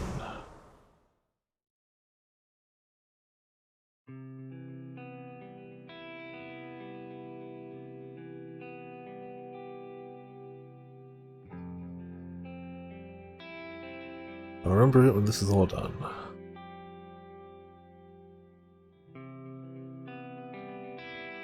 Now we just continue on. No, we don't continue on here actually. But we should to see if this ends at a bad end that we might miss later anyway. The ending 52 specifically is in Kano's path. Have we seen these two before? As I turned a corner, Aki caught sight of a group of foreign men heading in their direction on the other side of the street. The men saw them too and immediately broke into a run towards them. Okay, how are there still more people chasing after us? Aki spun around, started to sprint the other direction. Stabbed Aki in another bed end. Gotcha. Oh yeah, they did. But we haven't seen this specific sequence. Maybe these new guys were associates of the foreign thug who'd fought the man with the cane. Aki mulled that over as they ran, getting further and further from Danganronpa. The crooks were clearly pretty familiar with the layout of Shibuya. They weren't easy to lose.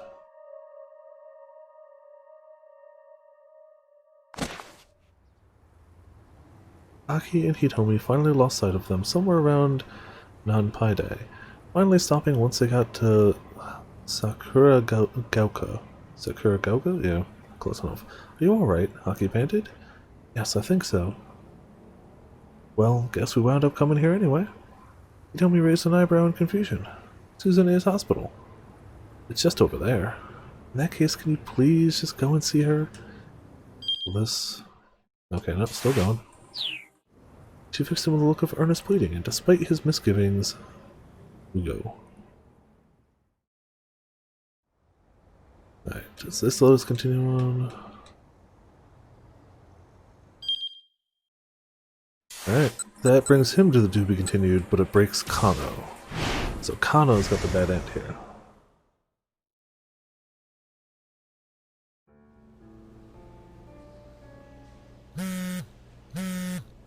Still staring at his phone.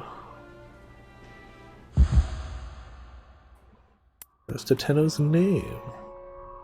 Oh, so is he gonna find those two on his way? That's the only thing that really changed, right? It's such a weird, like, thing to cause a bad end.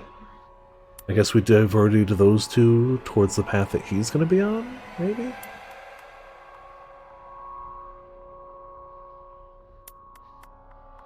We know they're bad guys, we know they stab people.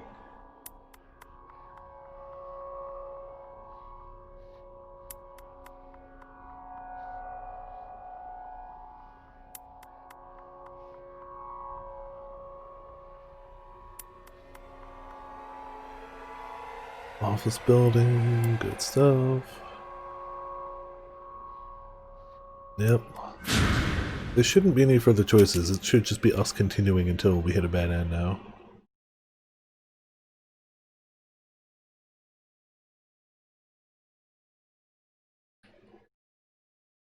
Yep, there you go. He'd almost made it to South Hill when he spotted 3 foreigners in a narrow alley ahead.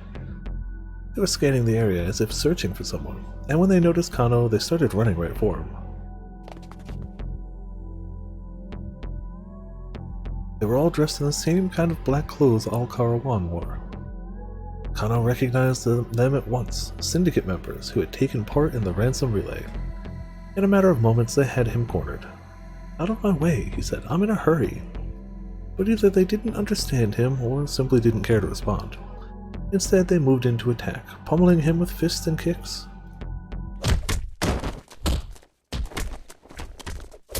Poor Kano. It was 3 against 1, and Kano didn't stand a chance. Although he tried desperately to protect himself, soon he was sprawled out on the ground like a used and tattered rag.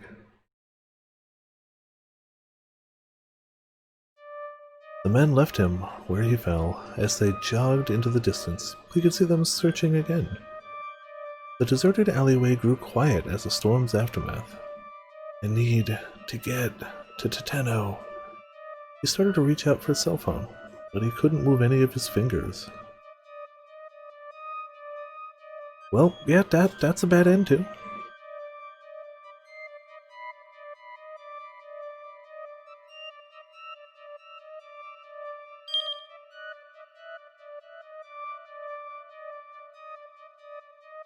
Alright.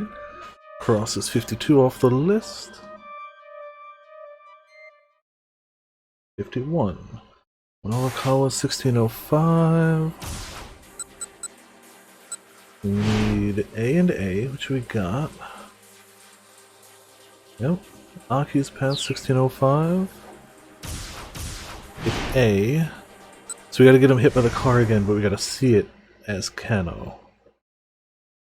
Alright. Sorry, Aki. Nothing personal, kid. Kano 1620.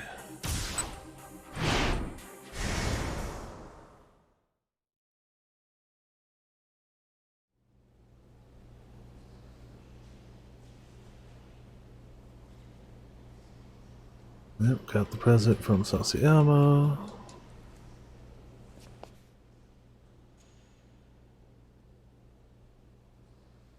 Oh. Seems not going deep enough to some organ damage. Critical. Okay, so that's not good. That's not different news. I was about to say, if somehow we get a bad end where, like, Sasayama dies, I'm gonna mutiny.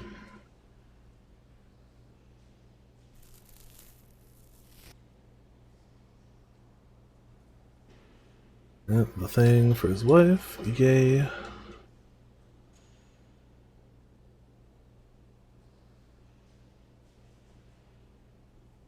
Correct. The sauce deserved better. So far it's the same.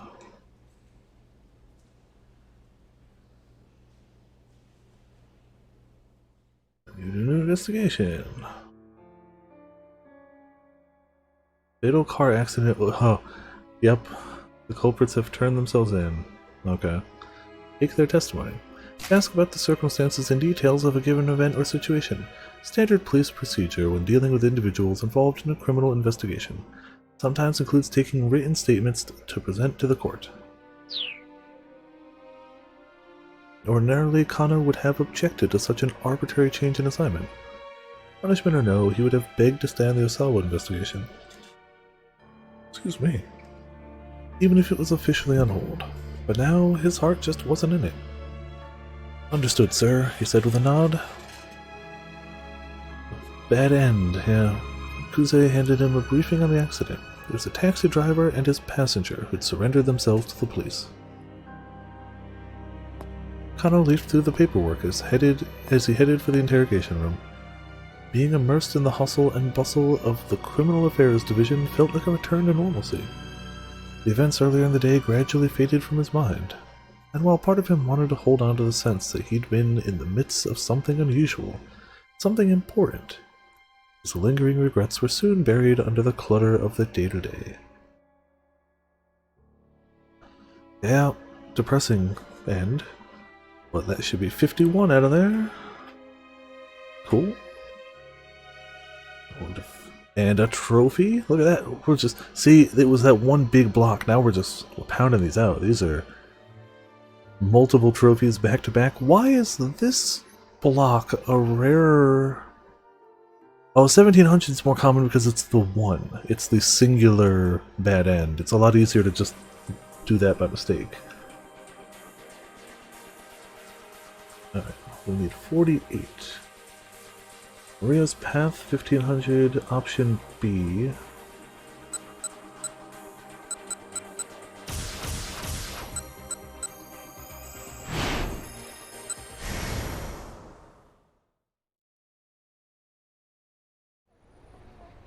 Alright. Doesn't look like it wants to kill me anymore, doesn't look like it just let me go. You do something with the gun he has and make a run for it. Pick up one of the crates that are lying in the alley and hurl at the man with a cane. Then I book it right out of there.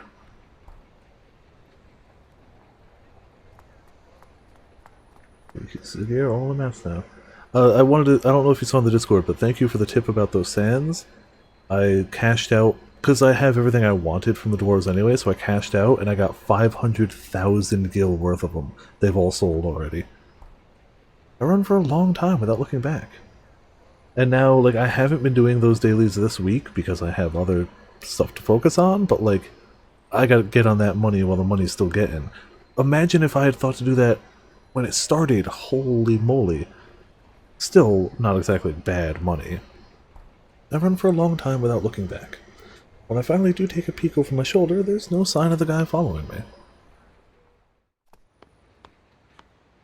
Holy crap, look who we found! Slowing my run to a walk, I noticed Miku, the girl I fought for those cases of burning hammer, sitting on a nearby staircase.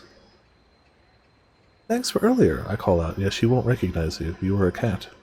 She gives me a puzzled look. You let me have those diet drinks from the knick-knack shop. Revelation dawns on her face. Having everything get easier over time. That's gotta be pretty cool, honestly. Yeah, we haven't seen her in a long while. Oh, right. I didn't recognize you since you're not a cat anymore. What are you doing here? I ask. Just like, you know. She gives me a half-hearted smile. Say, where do you learn Aki Jujitsu? Huh? The question catches me off guard. I don't know what to say. Your Aiki Jujitsu, where did you learn it? My Aiki Jujitsu? Now that she mentions it, that's a great question. I mean, I must have learned somewhere, or my body wouldn't have moved the way it did back then. I wonder who taught me. Try as I might, though I can't remember.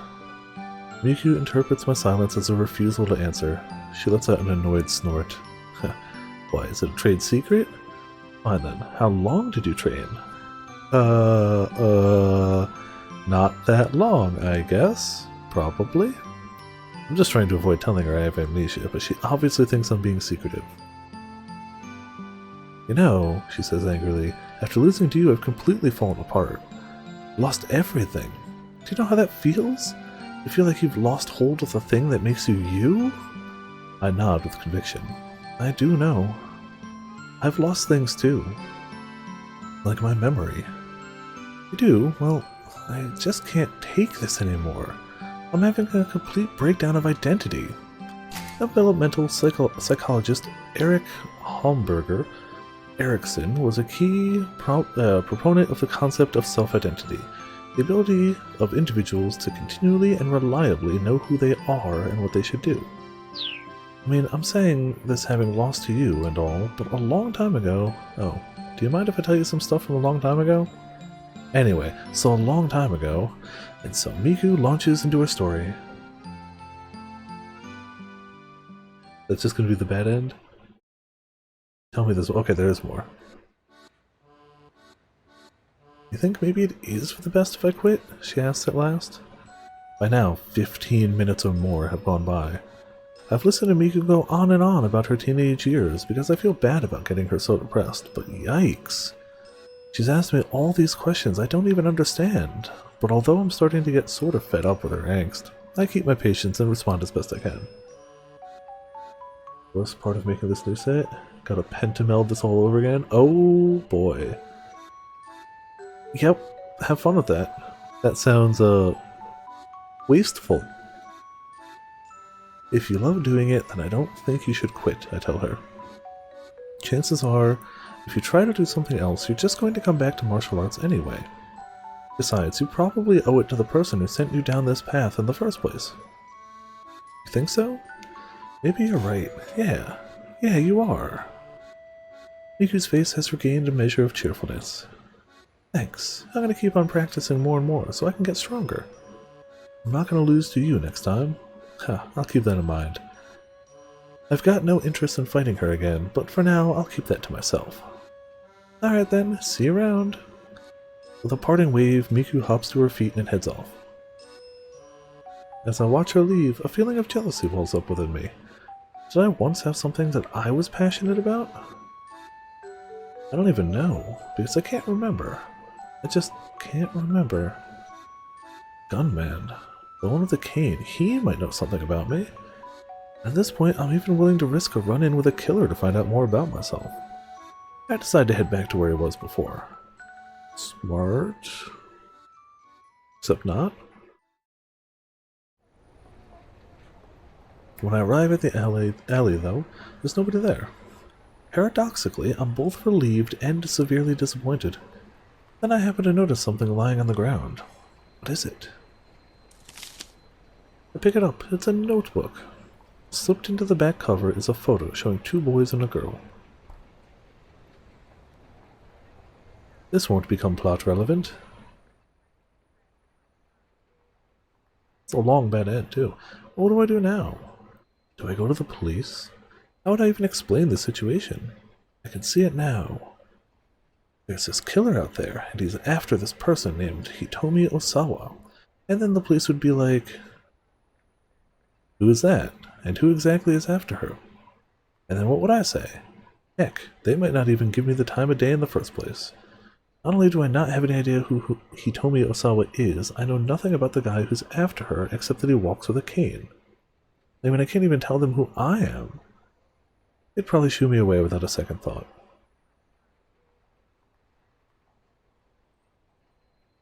Well, I mean, I've been slowly trying to add materia to my stuff. Just as I'm going, my stuff gets spirit bonded. I yank the materia out of it. If it's the highest rank one, I try to meld it onto my stuff. I've gotten 2. Yup. So, like, I'm not wasting money on it, but I am throwing away money I could have made on it. What am I supposed to do? I hang my head at a total loss. Apparently Pekko went full pentameld, and also Pekko got rank 2 today. So, like, Pekko's up to number 2. I didn't think that was doable. I was like, Pekko will hold a solid 3, which is still impressive as hell. but apparently bumped up to 2. The necklace around my neck sways idly to and fro.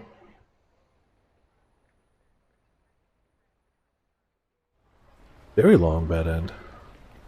Non-crafted stuff being best is that you can't pentameld it. True, yeah. Evidently, I muster up the energy to start walking around town, heading nowhere in particular. Oh, look, it's Aya again. The billboard outside of a department store displays a poster of some female musician. She must be pretty popular because lots of passersby stop to take a good look. Didn't we already...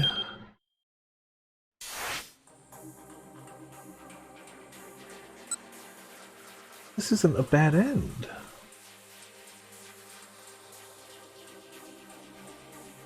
Oh, okay. The bad end actually happens in Minorikawa. We were following this in case it was going to be one of those things where, like, you gotta do it.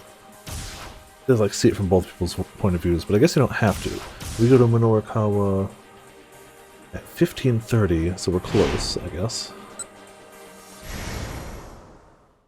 Definitely going to burn themselves out. Just saying it's not 12. Hopefully not. I know they're taking some time off of streaming it to just do it and chat with friends and stuff, so like hopefully they don't burn themselves out. They're definitely working harder than they have to, though.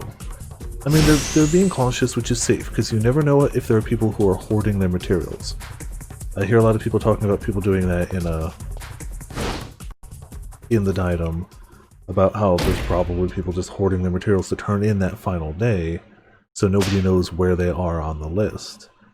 Which would make it very, very difficult to know certain amounts of competition. I don't think there's going to be that many people who will jump into the top 12 from not placing, though. But I don't know. I've never done this before, so I have no real idea. We've seen all this before. This is just supposed to be Minorikawa 1530's bad end. We were going through Maria's stuff just to make sure she didn't have a bad end there, and I guess she didn't. She just had a roundabout way.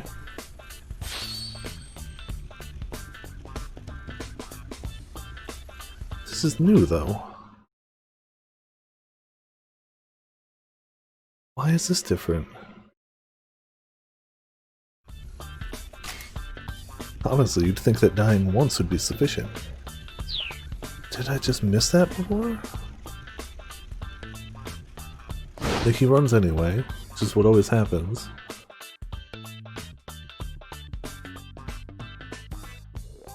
Full stacks of stuff just waiting. True. Yeah. I'm starting to... Today I took longer gathering runs instead of just, like, leaving a little more frequently. Like, sell and whatnot. And it's starting... Oh. As soon as you hear that single... Oh. Yup. Yup. I've started to come out of there with stacks too big to, like, fit on my 2 retainers. Suddenly, a massive fiery blast knocked him from his feet. By the time he realized it was an explosion, his senses were already shattered. What just happened? He couldn't see. Strikes fear into the hearts of many. Yes. He couldn't hear. He couldn't move his body. Where am I? For a while, all he could feel was an intense pain. But soon, even that faded away. And then... there was only darkness. There's so many ways that Minorikawa dies in an explosion in this game. I could, but I refuse to do that. If it was a one-time purchase, I absolutely would have. Easily. I'd have at least one more for a one-time purchase, but I'm not adding more to the sub. I, in fact, actively pay a lesser sub by only having one character per server. That's a good question. I could look up and see who has the most bad ends, but that's not always the same. We could always end up looking at the bad ends and counting which ones were actual deaths as opposed to, like, just breaking from the pack. 44 is next. Aki's Path 1515. Option A.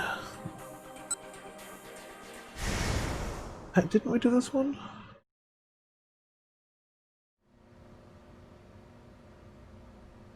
Maybe we had swapped? We must have swapped, but apparently if we keep to Aki's path 50 and 30...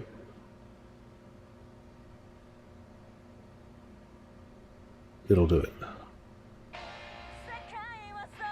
Yep, that one song.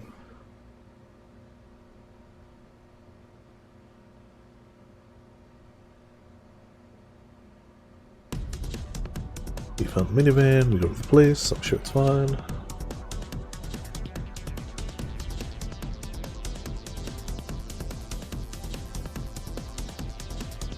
I figured in a game that makes it so you don't really need 2 characters on one server ever, why not save a few bucks?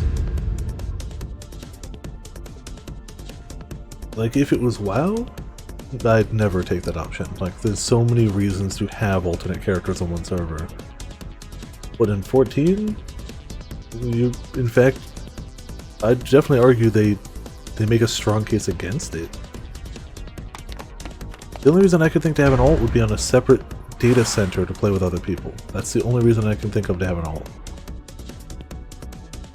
Mind you, I know Jude does a bunch of it, so like the playing with other people, leveling different types of stuff. Oh, wait, what? What's that one? Brings us to a to be continued. Aki's path 50 and 15. Option A, we did. It says to be continued here, though.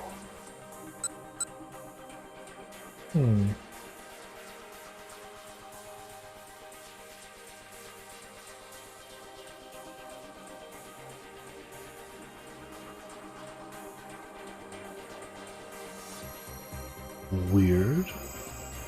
If we change this one, it still gets us a different bad end that we've gotten before.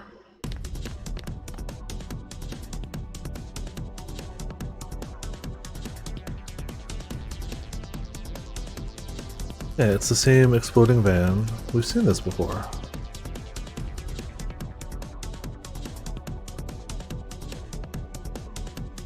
Flips out of the view, the van explodes.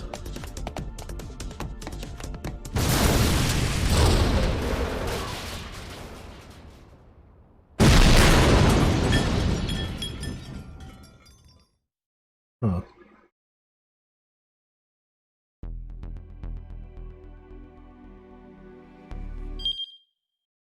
And we're at 1530 now.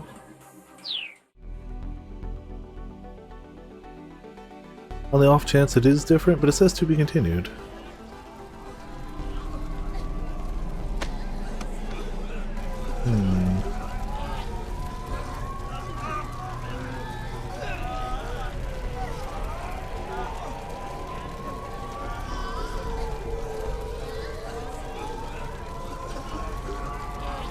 I did what it said.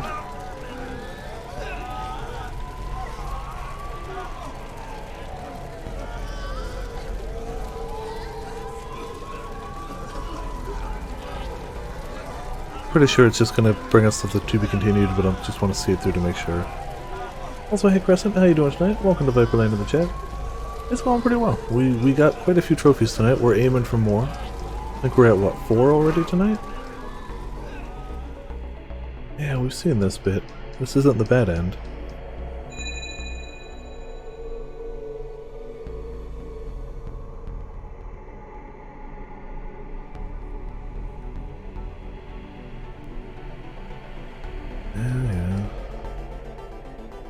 Yeah, that brings us to the to be continued. Maybe the guide's wrong, or maybe it requires something else being in a weird position? For all it says, Aki's path 1515 option A, we did. Ending occurs in Aki's path at 1530, which is where we are now. Yeah, to be continued. There might have to be something else moved around too.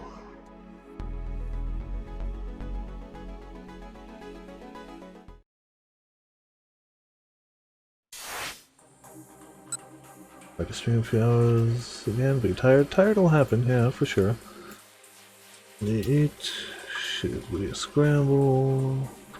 Dead end 44.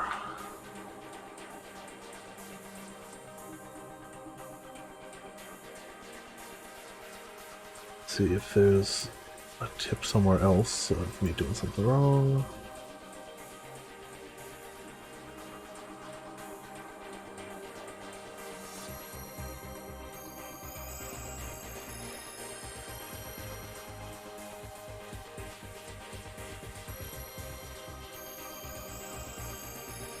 Oh, we might have to fix this bit over here first. Yeah, might have to fix this bit here. Think that might do it. It has 80 something. We're working our way backwards, so I guess I could have just looked at the highest number. Alright, so we remain motionless. Yeah, you're not realistically going to hit most of them. I'm doing it for trophy completion. Aha, okay. There we go. That's what we needed. We picked the right option, we just didn't have the right world state. Most of them aren't too bad, some of them take a little finagling to get. But that's if you're aiming for it, like, if you just stumble upon them as you're going through, that'll work too.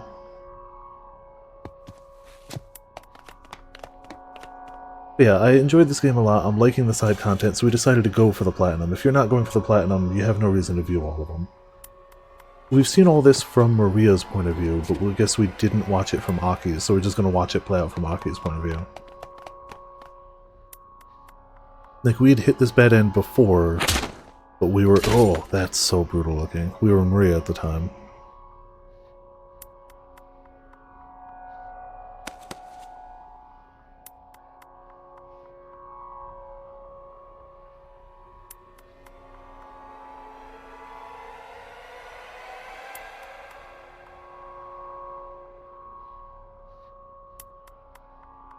Does he shoot? If he'd only had he told me to protect, Aki might have been able to pick her up and get away. Didn't just leave. I swear we saw this too. Talk to bed. Alright, no worries. Thanks for hopping by. Enjoy your rest. Always a good part of the night. Best part of the night. Getting to sleep. Alright, bad end 44. 44. Cool. 4 obtained. 40... I should trophy us? Yeah, look at that. Trophy. Another block done. 1, 2, 3, 4, 5 more blocks left, and they should be getting easier and easier as we go up. Which is already the case, kinda. Alright, 41 is next up. Kano's Path, 1420, option B. Kano. 1420. The only one we haven't picked, option B.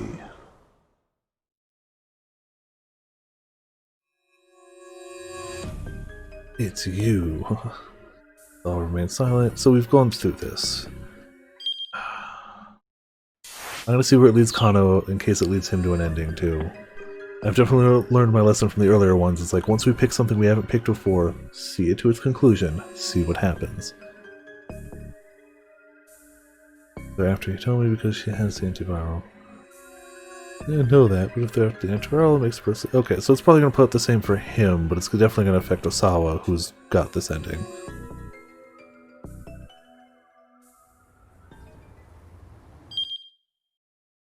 Yeah, Kano continues on, but Osawa probably doesn't like that news and has a different ending based off it. What? Oh, what are you talking about? That's fine. We picked it up along the way. It's okay.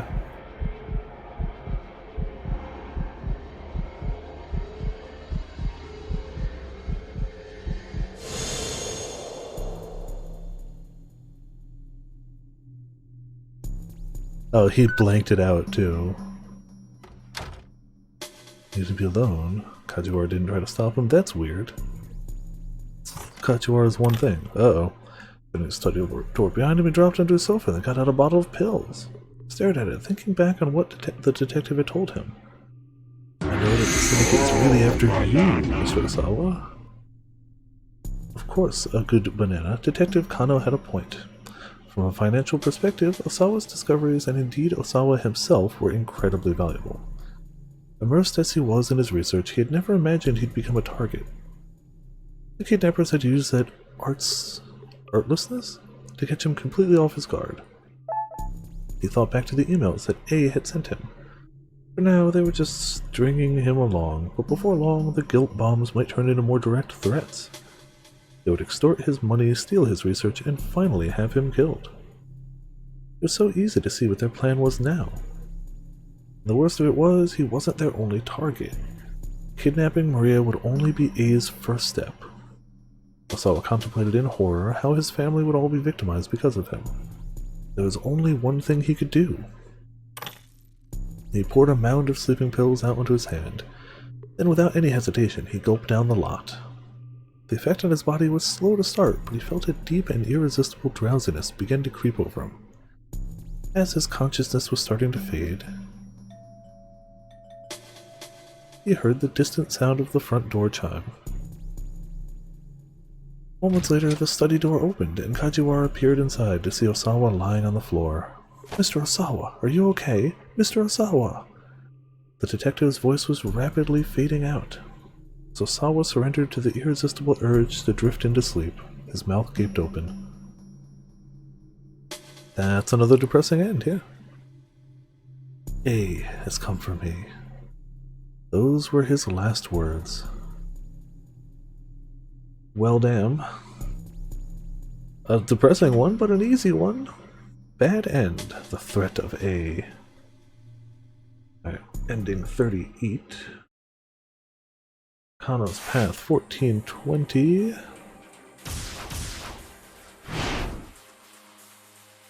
Option B, we got that. Ending occurs in Minorikawa's Path at 1430. Oh, yeah, he can't show up because, he can't. Wait a bit longer. 5 more minutes. The front door flew open. And Minorikawa dies. Several men came rushing out and surrounded Minorikawa. Whoa, what? Minorikawa blurted. What gives? We have material witness A in custody. Oh no. Oh no. Huh? Material witness A? What are you talking about? Just who do you think I am? A, clearly. I'm Minoru Minorikawa. Hey, come on, let me go. Despite his protest, the men held on to him, flashing police badges. They refused to explain what was going on. This is an unlawful arrest. All I take is one blurb from me. All it'll take is one blurb from me, and you'll all be fired. Do I make myself clear? You even listening to me? Hey, listen up! Listen to me! But Minorikawa's voice was drowned out amidst the detectives' frenzied shouting.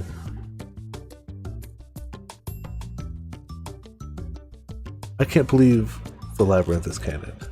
Like, I'm still just like, what? Material witness A. Look at that. 38, easy peasy. And another heckin' trophy off the list. Told you we'd be flying through these once we got going. 33. Alma Path 1305.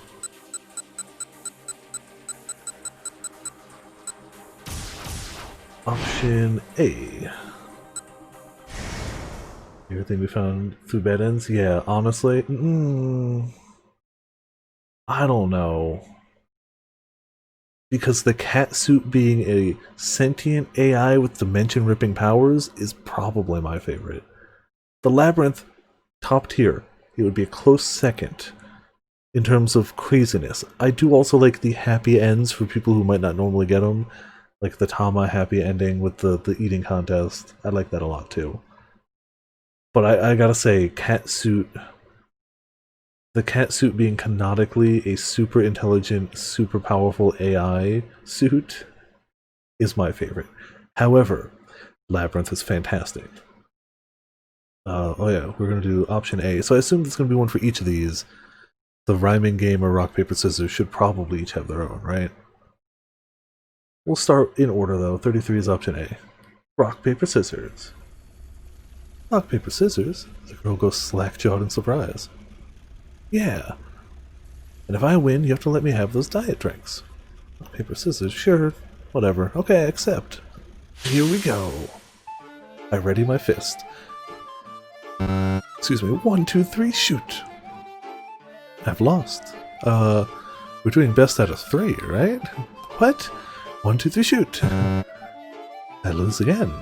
And I even tried to change it up by throwing paper twice in a row. So yeah, we're doing first to 3, right? Huh? 1, 2, 3, shoot. Yet again, I lose. Started up Pokai Impact 3rd and just unlocked a maid with scythe. Oh, there you go. Cool. That's the winning choice, obviously. My reverse psychology has backfired. Yeah, I've got a friend who will only ever throw rock, because nothing beats rock. Well, now that we're done warming up, want to do this for real? Sure. Shoot, shoot, shoot! Shoot, shoot, shoot!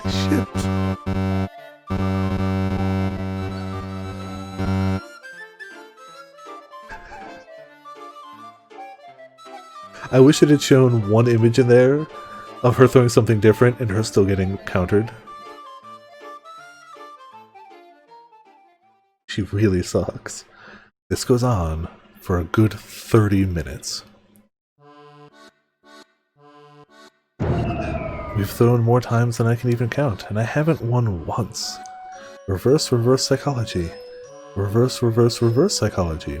Even reverse psychology. She sees through me every time. I'm terrible at this. Beyond terrible. How?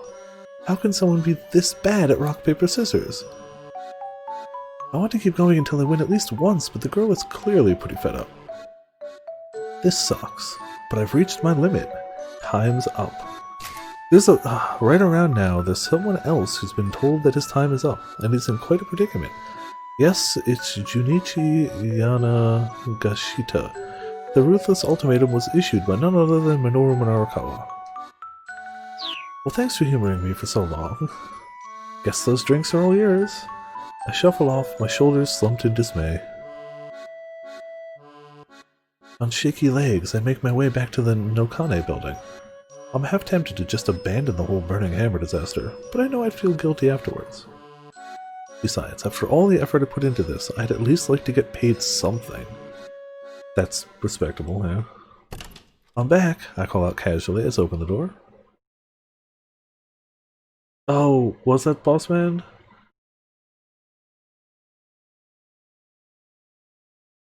Was it? It is. Oh no! It's Boss Man! It's been a while. I feel bad. When I see what's inside, I feel like I've been smacked in the head with a mallet. The demo room is completely totaled. Torn flyers are scattered all about. Most of the chairs have been knocked over. Someone obviously trashed the place. Who the heck did this? I had thought I was alone, but then I spot someone lying in the corner. It's some guy I don't recognize. The man groans pitifully. What's going on? I ask. What happened here? I go over to the guy and shake him gently by one shoulder. Has death come for me at last, then? His voice is a mere murmur. If you're here to finish me off, then you're welcome to try. But only if you beat me in a challenge. Fair and square. Huh? I'm not sure what he's on about, but my competitive streak is too strong to let me ignore what I just heard. A challenge, you say? That's right. I challenge you. You already know how it's going down. Rock, paper, scissors. Rock, paper, scissors. Rock, paper, scissors again. You beat me, and I'm yours to do with as you please.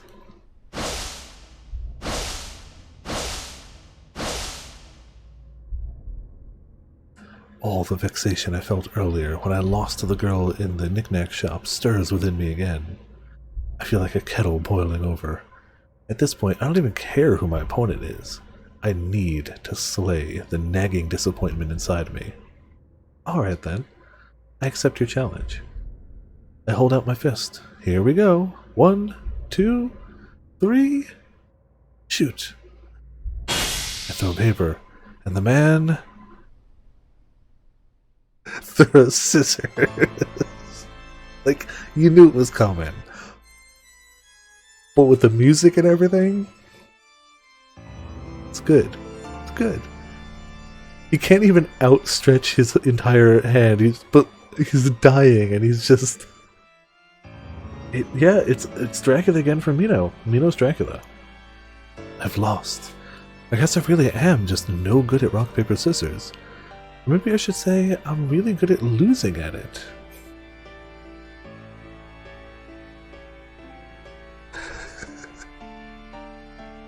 I had thought my earlier loss must have been some weird fluke, but apparently it wasn't after all.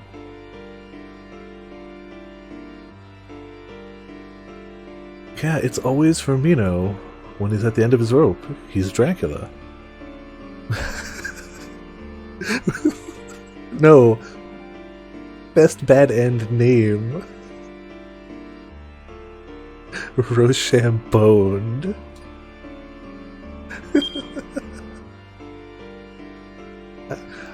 That was a good bad end. There you go. We got the name.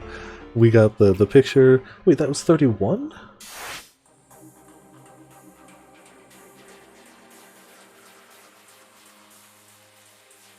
Oh, okay. Yeah, that makes sense. We were continuing her, but we were supposed to swap to Minorikawa for that. His ending is 33. Okay, I've confused myself again. Crap. Minorikawa... Satama at 13:35 to break the keep out. Okay, so we do have to go back to that time's up tip. Aha! And then we get to go see Minorikawa die, except rock, paper, scissors.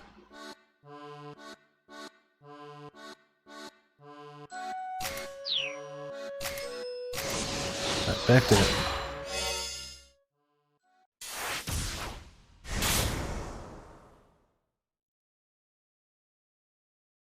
Time's up!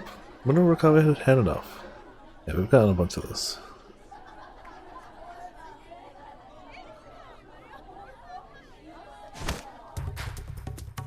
Where's the burning hammer? I'm a pacifist.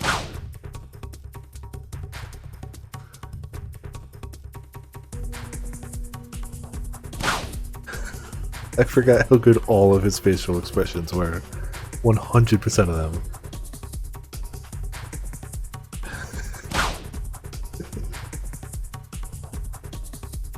This man has just assaulted me. Bossman is the best, yeah.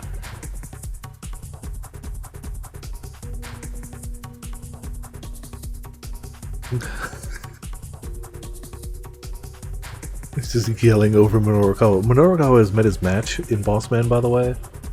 It is somebody louder than him. And that's all you need to beat Minorikawa. I was going to list off other things. It's irrelevant. He's louder than Minorikawa. That's it. That's all it takes. Ladies, Bossman begged, his voice interspersed with sobs. I am so sorry. I had this amazing diet aid that I was planning to offer to you all at a reasonable price, but it turns out I won't be able to sell it after all. This man is going to write a piece about how my product is bogus. My company's reputation is going to take a huge hit. And besides, and because of that, I won't even have a product to sell you, and it's all going to be his fault. As he choked out his words, Bossman dropped to his knees in defeat. That's when the riot started.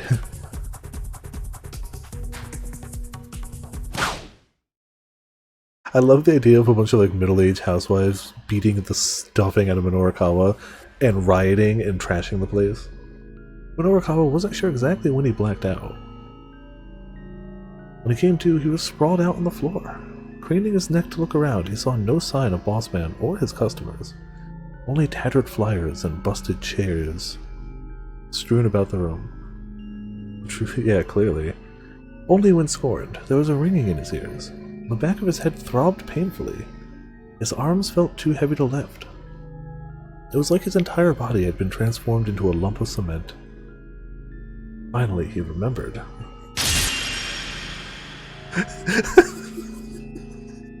That may be one of the best ones in the game right there. That slap. Look at that. That's a damn near perfect picture.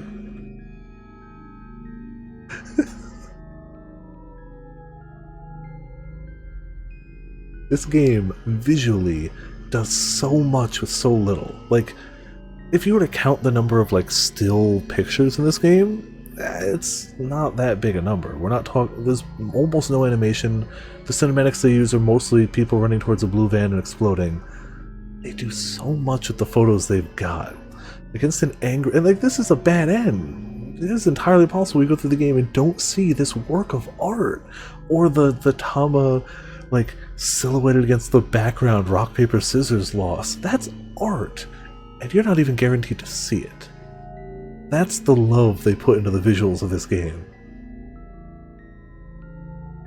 Against an angry mob that size, he hadn't stood a chance. They had worked him over until he was black and blue. In the midst of the fracas, while the customers were distracted, he'd caught sight of Bossman sneaking out of the room. Clearly, the man was no stranger to worming his way out of sticky predicaments. Yes, absolutely every frame is a painting. Now, as he tried to piece together what had happened next, a mysterious figure loomed into his blurry vision. Like, when I started out, I was like, okay, that was like a money-saving tool. Making visuals for a game costs a lot of money. You need art directors, you need people to draw it, /animate it, /pixel art it, /whatever. I was like, oh, it's a cost-saving thing, and while maybe that's true, I don't know if they did it for that or for stylistic purposes, they could have slacked with the visuals and the story still would have been really good. But they didn't. They're like, no. We got this. Stylistic thing by the end. Oh, for sure.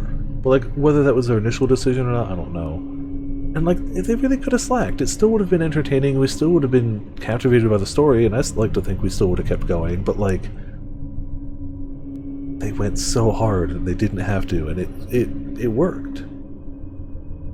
It sported pointed ears atop its enormous head, along with a big broad mouth. Whatever it wasn't human. Has death come for me at last, then? A smile of delight crossed Death's face. How? How? No doubt it had indeed come to eject Minorikawa from this mortal coil. You're here to finish me off, then you're welcome to try. But only if you beat me in a challenge, fair and square. Minorikawa had never been one to give up easily. Even now, he refused to go down without a fight. A challenge, you say? Asked Death. Still, the bright grin on his face remained. That's right. I challenge you. That was all well and good, but Minorikawa's strength was gone. At best, he was only able to move one hand. Rock, paper, scissors, Minorikawa said. In his current state, that was all he was capable of. Nevertheless, it counted as a challenge. If you beat me, he went on, then I am yours to do with as you please. For a while, Death was silent, and then nodded deeply. All right then, I accept your challenge. And so Minorikawa and Death held out their hands.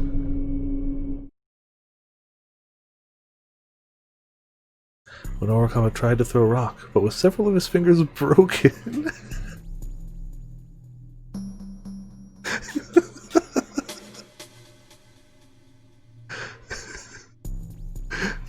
She was gonna win.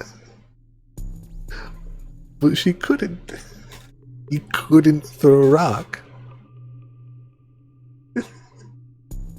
He couldn't quite curl them into a proper fist. Death, on the other hand, through paper. I've lost. All at once, Minorikawa's last remaining energy drained from his body.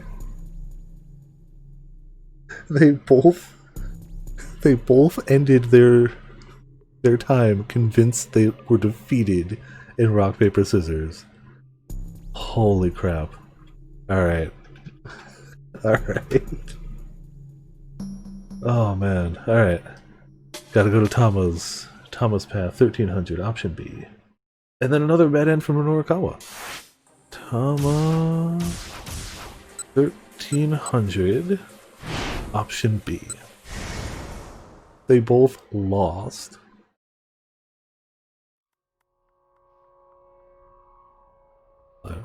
Conclusion. I'll just have to find something else to sell. Since we haven't seen it through, I'll keep going. But what could that something be? I don't think finding inspiration is like trying to squeeze blood from a stone. I rack my brain, searching desperately for a solution. I mean... Alright, I'll check it out in a minute. The Anagochis. Nah, not exactly a must-have product. And even if we could sell a few, I don't know what they'd say about the folks carrying them around. Best for the whole world if we keep them off the streets. Let's see what else. Aha! I've got it! I pick up the miracle stone I just tossed away, clutching it firmly in my mitt. I tilt my gaze towards the heavens and make a wish. Please, grant me a miracle.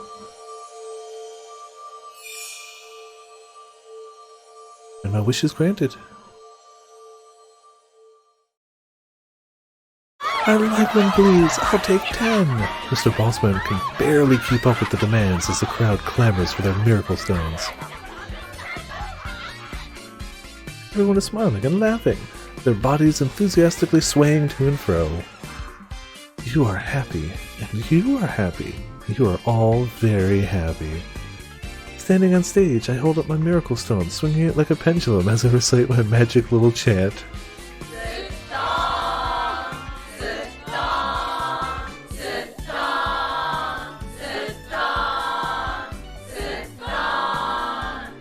Yeah, Tama starts a cult.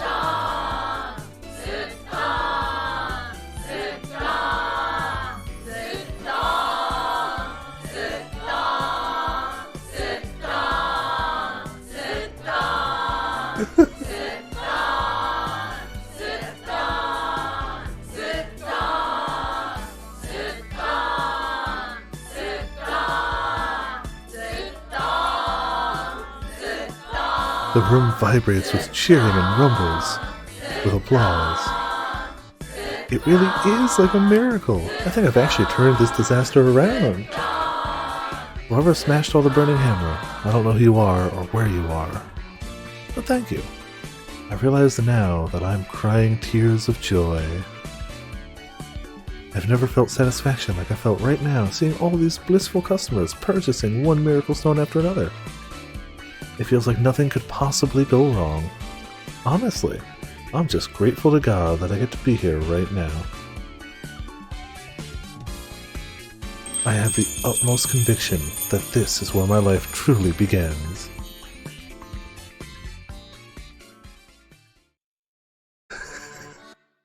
I love all the endings that end up with Bossman, Tama, and Chiri doing shit. Those are the best. Not long after that epic sales event that I'm hired on by Yamato Health Foods Co. Limited. Pretty soon after that, I'm on a plane bound for South America. I'm on a business trip to purchase our next product, Amazonian Miracle Mud.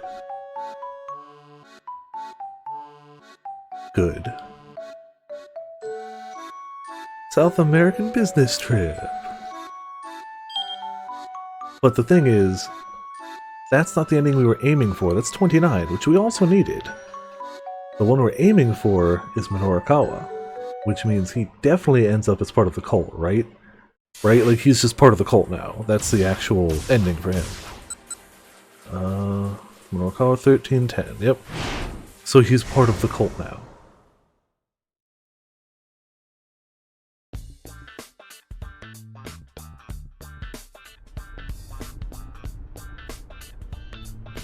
The loss guarantee, yep, stuff we've seen.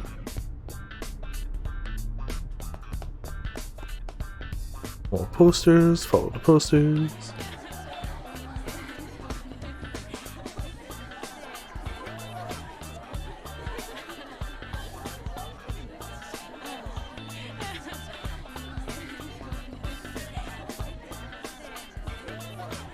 I still love how the diet drink literally just burns you so much you try to sweat out some weight. Like, that's hard to sell. It's hard to sell. After waiting patiently for the applause to die down, the cat produced a small box from which she slowly pulled a pendant set with a blue stone. Certainly wasn't a diet drink, whatever it was. Norikawa wasn't the only one who quickly realized this wasn't a burning hammer sample. After staring for a moment, the rest of the crowd began to fly into an uproar. "Quiet!" the cat shouted. Taken aback, the crowd quieted down. The cat held the pendant up high so that everyone could get a good look. "Do not take your eyes off this pendant. If you do, you will die." A jolt of panic shot through the room.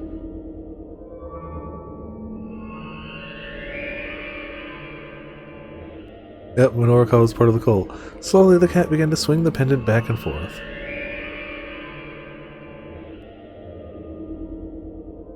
It was a miracle stone all along. Minorika couldn't recall quite what happened after that. When he came to his senses, he'd already pulled a 10,000 yen bill from his wallet, handing it to the man he assumed was the demo organizer. In exchange, he received a pendant the same as the one the cat had been holding.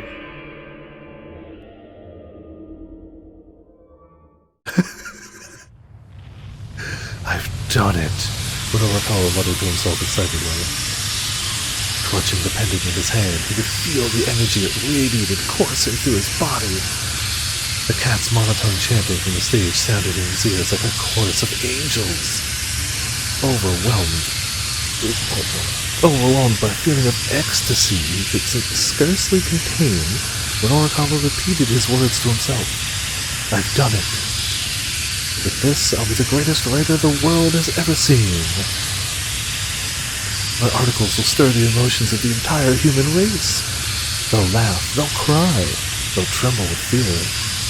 They'll jump for joy." Just smidge loud.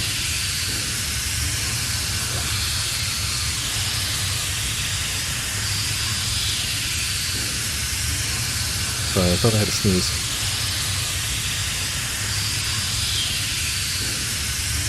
Oop. I sneezed so hard I hit the autoplay. I guess I was right, I had to sneeze. No longer was the Pulitzer Prize a mere dream, it was practically already his. A prize awarded for excellence in journalism, literature, and music composition. Named for American journalist Joseph Pulitzer, active during the late 19th and early 20th centuries. And administered by Columbia University, to whom he willed all his money in order to establish a journalism school. 3 Japanese photographers have been awarded the prize in the past: Yatsui Nagao, Koichi Sawada, and Toshido Sakai.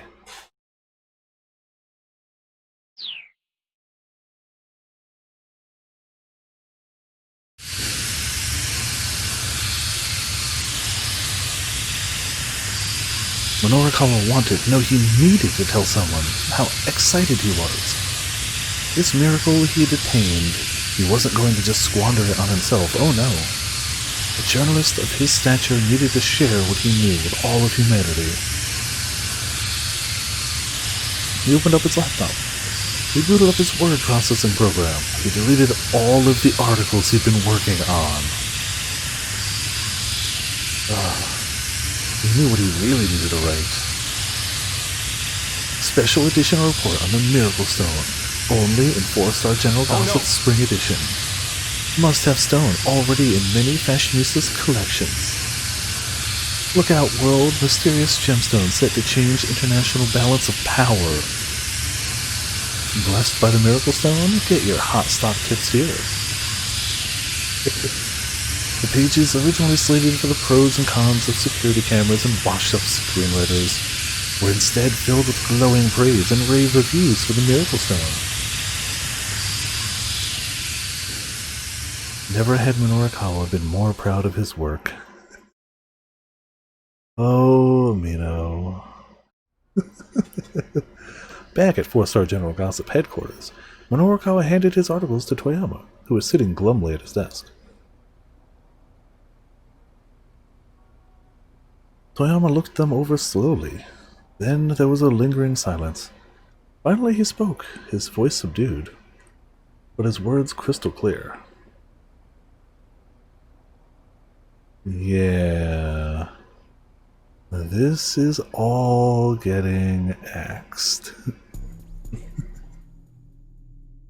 I wonder why. It seemed like such good stuff. Axed. Aw, poor Minorikawa. Probably a good indication of how bad they really were. Maybe the Miracle Stone wasn't the breaking story Minorikawa wanted it to be. Alright. Well, 32 is done. Save that. Means we need 25. Oh, this needs a bunch of stuff all lining up. Okay. This needs a bunch of stuff lining up. Aki's path 1310B. But we can't do that yet. Why is there a keep out here?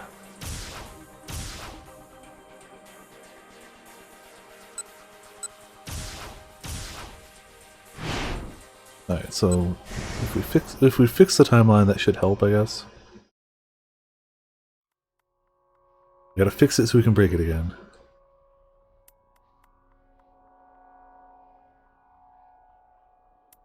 Yep, get some burning hammer.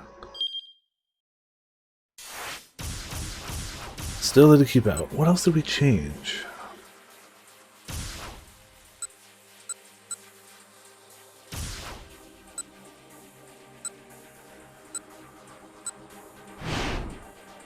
The heck else did we change? He still gets a bad end. Oh, because we did rock, paper, scissors instead of... That's why. That's why. Okay.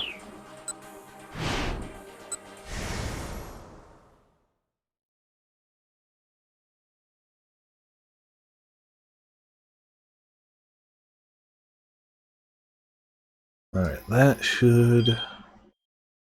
Perfect. 1310.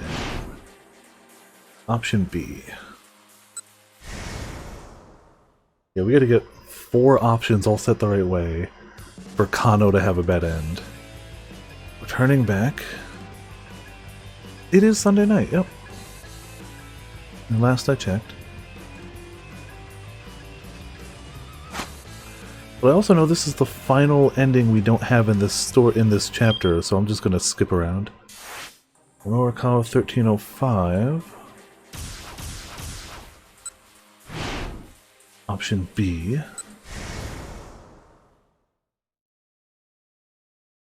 Yeah, I happen to know this is the last one we don't have, so... Yeah, punch the girl. You're an absolute fool. But that was the moment that absolutely cemented Miku as best girl. Thomas Path 1300B.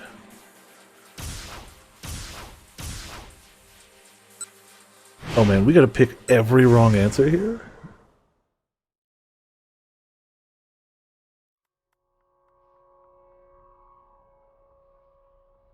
Oh wait, no, okay, so we got B. Wait, no, if we pick B, then we can't pick her 1305A. Why is she at a bad end? Oh, did we have to do it backwards? Yeah, we had to do it backwards. Well, we'll try it this way anyway. We'll try and set all these to wrong and see how Kano does.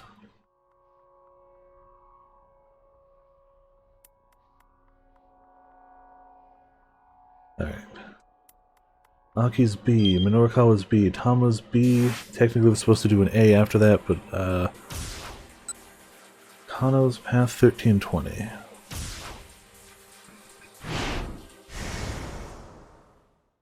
I guess we got a little something past here.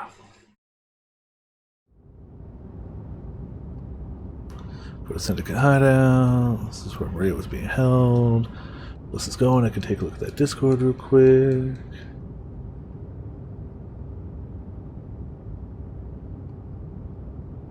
That's Seifu made waifu. That's, yep. That's what that is.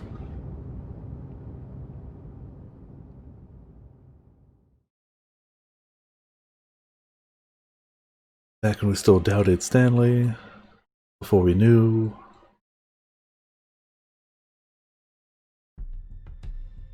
Okay, hideout.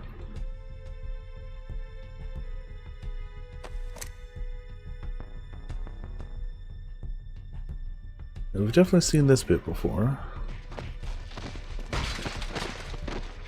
Oh! Do we get there quick enough to actually see what's happening? I guess all the other things that could happen would have slowed him down in some way.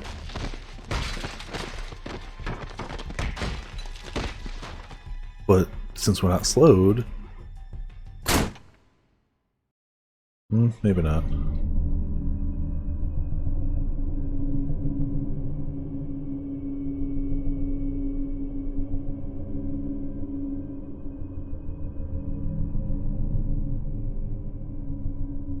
Heard a muffled cry behind him. Oh, Stanley's dead. Okay. Yep. Ooh, man. Just straight up killed Stanley. Stabbed through the back. Well. Without an instant's hesitation, Kano stood up again, gun at the ready. He scanned his surroundings, but there was no sign of the killer. But that was impossible. Stanley had been killed mere moments ago. Yeah, someone had to be here somewhere.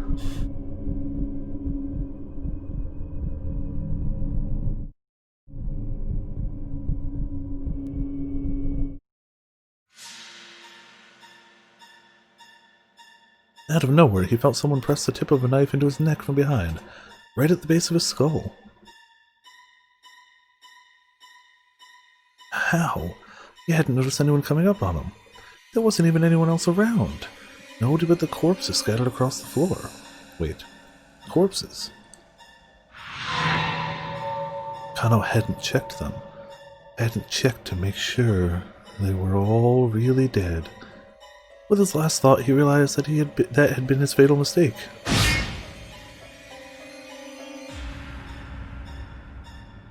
And down he goes. Well, that should be the trophy for this one. I thought they were dead. Trophy time. Yeah, Alpharad murders him. Alright. Ending 22. Thomas Path 1215.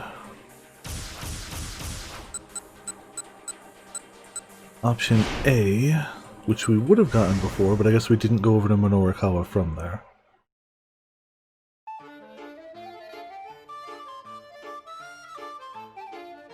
Alright, so we do that. That should send us to a bad end we've already gotten, or keep out, that's fine. We need Minorikawa.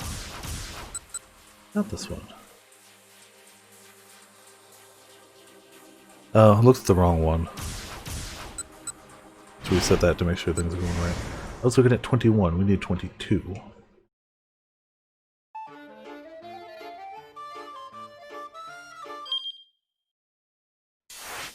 Minorikawa. Hey, Birdie, thank you so much for the kazoo host. How you doing tonight? Welcome to Viper Lane in the chat. How are you? 20 or 12.5. Option A. If it's one we didn't even try, it was either one we got lucky on or a clearly wrong answer. Oh, yeah. I'll need to get to the bottom of this, yep. Or never be able to concentrate. Just where the heck is that sound coming from? He searched his surroundings for a moment and quickly discovered that the noise was coming from his own bag. He pulled out one of the most important tools in his trade, a bug detector. An instrument for finding listening devices. Since wireless listening devices emit radio signals, bug detectors are designed to use wide area receivers to reveal their presence. Using a detector to find something in this fashion is known as fox hunting. It was on and it picked up a signal. To a reporter, information was life. That made owning a bug detector a sensible precaution in his line of work. With the device in hand, Minorikawa casually scanned the area. Eventually, he zeroed in on the signal.